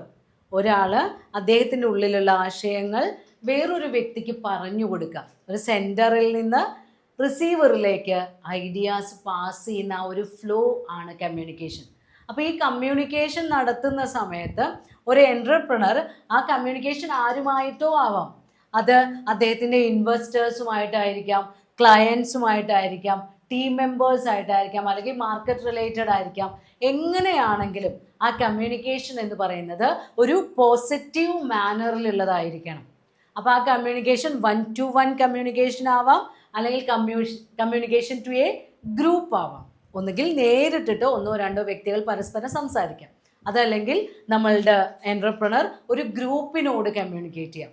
അങ്ങനെയുള്ള ആ കമ്മ്യൂണിക്കേഷൻ എഫക്റ്റീവ് ആവണമെങ്കിൽ അതിന് വേണ്ട കുറേ കാര്യങ്ങൾ പറയുന്നുണ്ട്. ഒന്ന്, regulating the flow of communication. അതിൻ്റെ ഫ്ലോ, മെസ്സേജ് പാസ് ചെയ്യുന്ന ആ ഫ്ലോ റെഗുലേറ്റ് ചെയ്യാം. ദെൻ ഫീഡ്ബാക്ക്, നമ്മൾ അങ്ങോട്ട് ഒരു കാര്യം പറയുമ്പോൾ അതിൻ്റെ റെസ്പോൺസ് എന്താണ്, അത് കറക്റ്റായി കളക്ട് ചെയ്യുക, മനസ്സിലാക്കുക. Then language of the message, നമ്മൾ ആ മെസ്സേജ് പാസ് ചെയ്യുമ്പോൾ നമ്മൾ ഉപയോഗിക്കുന്ന ലാംഗ്വേജ്. അതേപോലെ തന്നെ ഇമ്പോർട്ടൻസ് ഓഫ് ലിസണിങ്. കമ്മ്യൂണിക്കേഷനിൽ അങ്ങോട്ട് പറയുന്ന ആളും ഇങ്ങോട്ട് പറയുന്ന ആളും എല്ലാം കൃത്യമായി ശ്രദ്ധിക്കണം. നമ്മൾ കൃത്യമായി അവരുടെ ആശയങ്ങൾ മനസ്സിലാക്കിയെടുക്കണം. Then restrained over emotion. ഒരു എൻ്റർപ്രണർക്ക് പലപ്പോഴും ഇമോഷണലി സ്ട്രെസ്ഫുൾ ആയിട്ടുള്ള സിറ്റുവേഷൻസ് ഹാൻഡിൽ ചെയ്യേണ്ടി വരും. ആ സമയത്ത് നമുക്ക് ഇമോഷൻസിനെ കൺട്രോൾ ചെയ്ത് നമ്മളുടെ ബിസിനസ്സിന് സ്യൂട്ടബിൾ ആയ രീതിയിൽ കമ്മ്യൂണിക്കേറ്റ് ചെയ്യാൻ കഴിയണം. അതല്ലാതെ നമ്മൾക്കൊരു നഷ്ടം വന്നു എന്ന് വെച്ച്, അല്ലെങ്കിൽ നമ്മൾക്ക് എന്തെങ്കിലും ഒരു പ്രോബ്ലം വരുന്ന സമയത്ത് വളരെ ഇമോഷണലി അത് ഹാൻഡിൽ ചെയ്ത് കഴിഞ്ഞാൽ ആ ഡിസിഷൻ ഒരിക്കലും സക്സസ് ആവില്ല. അപ്പോൾ ഇമോഷൻസ് കൺട്രോൾ ചെയ്യാൻ കഴിയണം. Then non verbal signals. Verbal കമ്മ്യൂണിക്കേഷനിൽ സെൻഡർ പറയുന്ന കാര്യങ്ങൾ റിസീവർക്ക് കറക്റ്റായി കേൾക്കാം. നോൺ വെർബൽ എന്ന് പറയുമ്പോൾ അതിലെ ആക്ഷൻസ് കുറച്ചുകൂടെ സ്ട്രെസ് ചെയ്യാൻ വേണ്ടി, നമ്മൾ പറയുന്ന കാര്യത്തിൻ്റെ ഇമ്പോർട്ടൻസ് കേൾക്കുന്ന ആൾക്ക് മനസ്സിലാവാൻ വേണ്ടി പലപ്പോഴും സിഗ്നൽസോ സിമ്പിൾസോ ഒക്കെ ഉപയോഗിക്കാറുണ്ട്. ബോഡി ജസ്റ്റേഴ്സ് ഒക്കെ അതിൽ വരാറുണ്ട്. Then mutual trust and faith. ആശയവിനിമയം നടക്കുന്ന സമയത്ത് പറയുന്ന ആൾക്കും കേൾക്കുന്ന ആൾക്കും പരസ്പരം നല്ല വിശ്വാസം ഉണ്ടായിരിക്കണം. അപ്പോൾ ഇങ്ങനെയുള്ളൊരു ഗുഡ് പോസിറ്റീവ് കമ്മ്യൂണിക്കേഷൻ ഉണ്ടെങ്കിൽ അത് ബിസിനസ്സിന് വളരെയധികം ഹെൽപ്ഫുള്ളാണ്. എല്ലാ കാര്യങ്ങളും പരസ്പരം ഷെയർ ചെയ്യാനും മനസ്സിലാക്കാനും അതിൻ്റെ ഇമ്പോർട്ടൻസ് ഒക്കെ പറയുന്നുണ്ട്. ആ ഓരോ സ്റ്റേജസിലും നെഗോഷിയേഷൻസ് നടത്തുമ്പോൾ കറക്റ്റ് ആയിട്ടുള്ള പോസിറ്റീവ് കമ്മ്യൂണിക്കേഷൻ ഉണ്ടെങ്കിൽ മാത്രമേ നമ്മൾക്ക് ഗോൾ അച്ചീവ് ചെയ്യാൻ കഴിയൂ. അതേപോലെ വരുന്ന അടുത്ത ക്വാളിറ്റിയാണ് നെഗോഷിയേഷൻ. നെഗോഷിയേഷൻ എന്ന് പറഞ്ഞു കഴിഞ്ഞാൽ dialogue between 2 persons or 2 or more persons relating to some issues. ഒരു മ്യൂച്വൽ ഇഷ്യൂവിനെ കുറിച്ച് 2 അതിലധികമോ വ്യക്തികൾ ഇരുന്ന് പരസ്പരം സംഭാഷണം നടത്താം. അതിനെക്കുറിച്ച് അവർക്ക് വ്യക്തമായ ഒരു തീരുമാനം എടുക്കാൻ വേണ്ടി ആ ഇഷ്യൂവിനെ കുറിച്ച് അവരുടെ അഭിപ്രായ വ്യത്യാസത്തിനെ സമന്വയത്തിൽ എത്തിക്കാൻ വേണ്ടി നടത്തുന്ന ഒരു ചർച്ച എന്നൊക്കെ നമ്മൾക്ക് നെഗോഷിയേഷനെ പറയാം. അവർക്ക് എന്തെങ്കിലും ഒരു കോൺഫ്ലിക്റ്റ് ഉണ്ടാവും, ഏതെങ്കിലും ഒരാൾക്ക് ഒരു ഗ്രൂപ്പിനോടോ അല്ലെങ്കിൽ 2 വ്യക്തികൾ തമ്മിലോ ഒക്കെ. അപ്പോൾ അതിനുള്ള ഒരു കൺക്ലൂഷൻ, നമ്മൾക്ക് കൃത്യമായ ഒരു സൊല്യൂഷനിൽ എത്തിച്ചേരാൻ വേണ്ടിയാണ് നമ്മൾ എന്ത് ചെയ്യുന്നത്, നെഗോഷിയേഷൻസ് നടത്തുന്നത്. അപ്പോൾ ആ നെഗോഷിയേഷൻ എഫക്റ്റീവ് ആയാൽ മാത്രമേ എൻ്റർപ്രൈസിന് സക്സസ് ഉണ്ടാവുള്ളൂ. അതിൻ്റെ ഇമ്പോർട്ടൻസ് അല്ലെങ്കിൽ പ്രിൻസിപ്പിൾസ് എന്തൊക്കെയാണ് നെഗോഷിയേഷൻ നടത്തുമ്പോൾ നമ്മൾ ശ്രദ്ധിക്കേണ്ടത്. അതായത് ഏത് ഡീലാണ് നമ്മൾ തീരുമാനിക്കുന്നത് എങ്കിലും അതിൽ ബെനഫിറ്റ്സിനെ കുറിച്ചും ലയബിലിറ്റീസിനെ കുറിച്ചും ഒക്കെ ഓരോരുത്തരുടെയും താല്പര്യങ്ങളെക്കുറിച്ചുമെല്ലാം വ്യക്തമായ ധാരണ വേണം. അതേപോലെ തന്നെ it requires knowledge, skill and experience to understand deeply about what we are offering. നമ്മൾ എന്താണ് ഓഫർ ചെയ്തു കൊടുക്കുന്നത് അതിനെക്കുറിച്ച് വ്യക്തമായ വിവരവും എക്സ്പീരിയൻസും ഒക്കെ വേണം. And what do we want from other side. നമ്മൾ അങ്ങോട്ട് എന്താണ് ഓഫർ ചെയ്യുന്നത്, അവരിൽ നിന്ന് നമ്മൾ ഇങ്ങോട്ട് എന്താണ് പ്രതീക്ഷിക്കുന്നത്, അതിനെക്കുറിച്ചൊക്കെ വ്യക്തമായ ധാരണ വേണം. Then they must do sufficient diligence and homework about the അവരുടെ കയ്യിലുള്ള കേസ് അല്ലെങ്കിൽ അവരാ നടത്താൻ പോകുന്ന നെഗോഷിയേഷനെ കുറിച്ച് കൃത്യമായി മുൻകൂട്ടി അതിനെക്കുറിച്ച് പഠിച്ച് ഒരു വ്യക്തമായ ധാരണയോടുകൂടി വേണം നെഗോഷിയേഷൻസ് നടത്താൻ. പിന്നെ it dependent on communication skill. ഈ നെഗോഷിയേഷൻ്റെ സക്സസ് എന്തിനെ ആശ്രയിച്ചിരിക്കുന്നു, നമ്മളുടെ കമ്മ്യൂണിക്കേഷൻ സ്കില്ലിനെ ആശ്രയിച്ചിരിക്കുന്നു. അപ്പോൾ സ്മാർട്ട് നെഗോഷിയേറ്റേഴ്സ് ആയിരിക്കണം, അല്ലെങ്കിൽ അവരുടെ വീക്ക്നെസ് നമ്മളുടെ ഡിസിഷൻസിനെ ബാധിക്കും. ദെൻ ലാസ്റ്റിൽ പറയുന്നത് എന്താ? സ്ട്രാറ്റജിക് തിങ്കിങ് വേണം. ലോങ് ടേം നമ്മൾ ഇടപാടുകൾ നടത്തുമ്പോൾ നമ്മളുടെ സ്ട്രാറ്റജി എന്താണ്, നമ്മളുടെ എക്സിസ്റ്റൻസിന് ആവശ്യമായത് എന്താണ്, നമ്മുടെ goal orientation, short term objective മാത്രമല്ല ലോങ് ടേം ആയിട്ടുള്ള ഒബ്ജക്റ്റീവും നമ്മളുടെ ഫ്യൂച്ചറും എല്ലാം കൺസിഡർ ചെയ്തുകൊണ്ട് വേണം നെഗോഷിയേഷൻ നടത്താൻ. എൻട്രപ്രണറിയൽ കോമ്പീറ്റൻസീസിൽ ലാസ്റ്റ് വരുന്ന പോയിന്റാണ് risk management. Risk means uncertainties. Business have full of uncertainties. നമ്മൾക്കറിയാവുന്നതാണ് അല്ലേ? ബിസിനസ് എന്ന് പറയുന്നത് അനിശ്ചിതത്വങ്ങളുടെ ഒരു മേഖലയാണ്. ലാഭം ഉണ്ടായാലും ഉണ്ടാകാം, അല്ലെങ്കിൽ നഷ്ടമായിരിക്കാം. നമ്മൾക്ക് ഒന്നിനും ഒരു ഉറപ്പില്ല. കാരണം കസ്റ്റമേഴ്സിൻ്റെ needs and wants ever changing ആണ്. ഗവൺമെൻറ്റിൻ്റെ റൂൾസ് ഇടയ്ക്കിടയ്ക്ക് മാറാറുണ്ട്. പൊളിറ്റിക്കൽ ഇഷ്യൂസ് എന്തായാലും വരാറുണ്ട്. പിന്നെ ഒരുപാട് നമ്മൾക്ക് എക്സ്പെക്റ്റ് ചെയ്യാൻ പറ്റുന്നതും എക്സ്പെക്റ്റ് ചെയ്യാൻ പറ്റാത്തതുമായ ഒരുപാട് റിസ്ക് ബിസിനസ് മേഖലയിലുണ്ട്.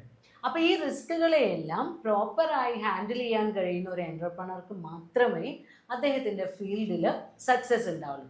അപ്പോൾ ഈ റിസ്ക് മാനേജ്മെൻറ്റ് എന്ന് പറയുമ്പോൾ അതിൽ ഒരു എൻ്റർപ്രണർ കടന്നു പോകുന്ന ഘട്ടങ്ങൾ എന്ന് പറയുന്നത്, first one, identify, evaluate and prioritise risk. എന്തെല്ലാം റിസ്കുകളാണ് നമ്മൾ ഹാൻഡിൽ ചെയ്യേണ്ടത്, അതിനെ മനസ്സിലാക്കിയെടുക്കുക, അതിനെക്കുറിച്ച് വിശകലനം നടത്തുക, ഇവാലുവേറ്റ് ചെയ്യാം, എന്നിട്ട് പ്രയോറിറ്റൈസ് ചെയ്യാം. ഏറ്റവും ആദ്യം മുൻഗണനാക്രമത്തിൽ ഓർഡർ ചെയ്യുക എന്ന് പറയില്ലേ, അതേപോലെ ഏറ്റവും ആദ്യം പരിഗണിക്കേണ്ട റിസ്ക് എന്താണ്, ഏറ്റവും പ്രധാനപ്പെട്ടത് എന്താണ്, കുറച്ച് അവോയ്ഡ് ചെയ്യാൻ പറ്റുന്നത് എന്താണ്, അങ്ങനെ പ്രയോറിറ്റൈസേഷൻ നടത്താം. Then coordinate and economise the resources. നമ്മൾക്ക് അവൈലബിൾ ആയിട്ടുള്ള റിസോഴ്സുകളെല്ലാം ലാഭകരമായ രീതിയിൽ ഏകോപനം നടത്താം. Then manage unfortunate events. പലപ്പോഴും അൺഎക്സ്പെക്റ്റഡ് ആയിട്ട് ഒരുപാട് റിസ്കുകൾ നമുക്ക് ഫേസ് ചെയ്യേണ്ടി വരാറുണ്ട്. അങ്ങനെയുള്ള അൺഫോർച്ചുനേറ്റ് ഈവൻറ്റ്സിനെയൊക്കെ മാനേജ് ചെയ്യാം. ദെൻ അടുത്തതായി പറയുന്നത് മാക്സിമൈസ് റിയലൈസേഷൻ ഓഫ് ഓപ്പർച്യൂണിറ്റീസ്. നമ്മൾ എന്ത് ചെയ്യണം? ഏറ്റവും നല്ല രീതിയിൽ നമ്മൾക്ക് ലഭ്യമാകുന്ന അവസരങ്ങളെ ഉപയോഗിക്കണം. അപ്പോൾ ഈ ബിസിനസ് ഫീൽഡിൽ ഇനീഷ്യൽ സ്റ്റേജിലാണെങ്കിലും ഗ്രോവിങ് സ്റ്റേജിലാണെങ്കിലും ഗ്രോത്ത് സസ്റ്റെയിൻ ചെയ്യുന്ന സ്റ്റേജിലാണെങ്കിലും നമ്മൾക്ക് ഒരുപാട് റിസ്കുകൾ ഫേസ് ചെയ്യേണ്ടതായി വരും. അപ്പോൾ അങ്ങനെ ചില റിസ്കുകളെ നമ്മൾക്ക് മുൻകൂട്ടി കാണാൻ കഴിയും, ചിലത് മുൻകൂട്ടി കാണാൻ കഴിയില്ല. അങ്ങനെയുള്ള ചില സ്പെസിഫിക് റിസ്കുകളാണ് പ്രോഡക്റ്റ് ഡിസൈൻ ആക്സെപ്റ്റബിലിറ്റി. നമ്മൾ ഓഫർ ചെയ്യുന്ന പ്രോഡക്റ്റ് കസ്റ്റമേഴ്സ് ആക്സെപ്റ്റ് ചെയ്യുന്നതുമായി റിലേറ്റ് ചെയ്തിട്ടുള്ള risk. Then material availability, resource availability, key talent attrition, predatory pricing by competitors. നമ്മളുടെ മത്സരാർത്ഥികൾ, നമ്മളോട് കോമ്പീറ്റ് ചെയ്യുന്ന ആളുകളുടെ പ്രൈസിങ് പോളിസി നമ്മളെ അഡോപ്റ്റ് ചെയ്യും. Then regulations and political volatility. നമ്മുടെ നാട്ടിലുണ്ടാകുന്ന നിയമങ്ങളിൽ ഉണ്ടാകുന്ന മാറ്റങ്ങൾ, രാഷ്ട്രീയപരമായിട്ടുള്ള മാറ്റങ്ങൾ, ഇതെല്ലാം നമ്മുടെ ബിസിനസ്സിൽ റിഫ്ലക്റ്റ് ചെയ്യും. ഇങ്ങനെയുള്ള അൺനോൺ ആൻഡ് നോൺ റിസ്കുകളെ കറക്റ്റായി ഹാൻഡിൽ ചെയ്താൽ മാത്രമേ, അല്ലെങ്കിൽ റിസ്ക് മാനേജ്മെൻറ്റ് നടത്തിയാലേ നമ്മുടെ എൻ്റർപ്രണേഴ്സിന് സക്സസ് ഉണ്ടാവുള്ളൂ. അപ്പോൾ ഈ റിസ്ക് മാനേജ്മെൻറ്റ് കൊണ്ട് എന്തെല്ലാം ഗുണങ്ങളാണുള്ളത്, അല്ലെങ്കിൽ ബിസിനസ്സിൽ എന്താണ് ഇതിന് ഇത്രയും പ്രാധാന്യം? റിസ്ക് കവർ ചെയ്താൽ ഏറ്റവും മിനിമം കോസ്റ്റിൽ മാക്സിമം റിസ്ക് കവർ ചെയ്യുമ്പോഴാണ് നമുക്ക് മാക്സിമം പ്രോഫിറ്റ് അച്ചീവ് ചെയ്യാൻ കഴിയുക. അതേപോലെ ബിസിനസ്സിൽ റിസ്ക് ഫ്രീ ആയി നിലനിർത്തിയാലേ കോൺഫിഡൻ്റ് ആയിട്ട് സിറ്റുവേഷൻസിനെ ഫേസ് ചെയ്യാൻ കഴിയുള്ളൂ. പിന്നെ ഈ എൻ്റർപ്രണേഴ്സിന് അവർ ഫേസ് ചെയ്യുന്ന സിനാരിയോസിനെ കുറിച്ച് ബെറ്റർ അവയർനെസ് വേണം. പിന്നെ ന്യൂ റിസ്ക്സ്, പലപ്പോഴും പുതിയ പുതിയ റിസ്കുകൾ നമുക്ക് ഫേസ് ചെയ്യേണ്ടി വന്നേക്കാം. ടെക്നോളജിയിൽ ഉണ്ടാകുന്ന മാറ്റങ്ങൾ, അങ്ങനെയുള്ള ഒരുപാട് റിസ്കുകൾ. പിന്നെ ലാക്ക് ഓഫ് ലോക്കൽ റെഗുലേഷൻ, പലപ്പോഴും ഇൻവെസ്റ്റേഴ്സിൻ്റെ കോൺഫിഡൻസിനെ ബാധിക്കുന്ന ഒരു കാര്യമാണ് നമ്മളുടെ ലൈസൻസസ് സിസ്റ്റവുമായിട്ട് വരുന്ന പ്രശ്നങ്ങൾ, അല്ലെങ്കിൽ ലോക്കൽ ഗവൺമെൻറ്റിൽ ഉണ്ടാകുന്ന റെഗുലേഷൻസിൽ ഉണ്ടാകുന്ന മാറ്റങ്ങൾ. ഇതൊക്കെ അതിൽ എക്സാമ്പിളായിട്ട് പറയുന്നുണ്ട്, many states are yet to come up with complete regulatory policy for blockchain technology adoption അല്ലെങ്കിൽ application.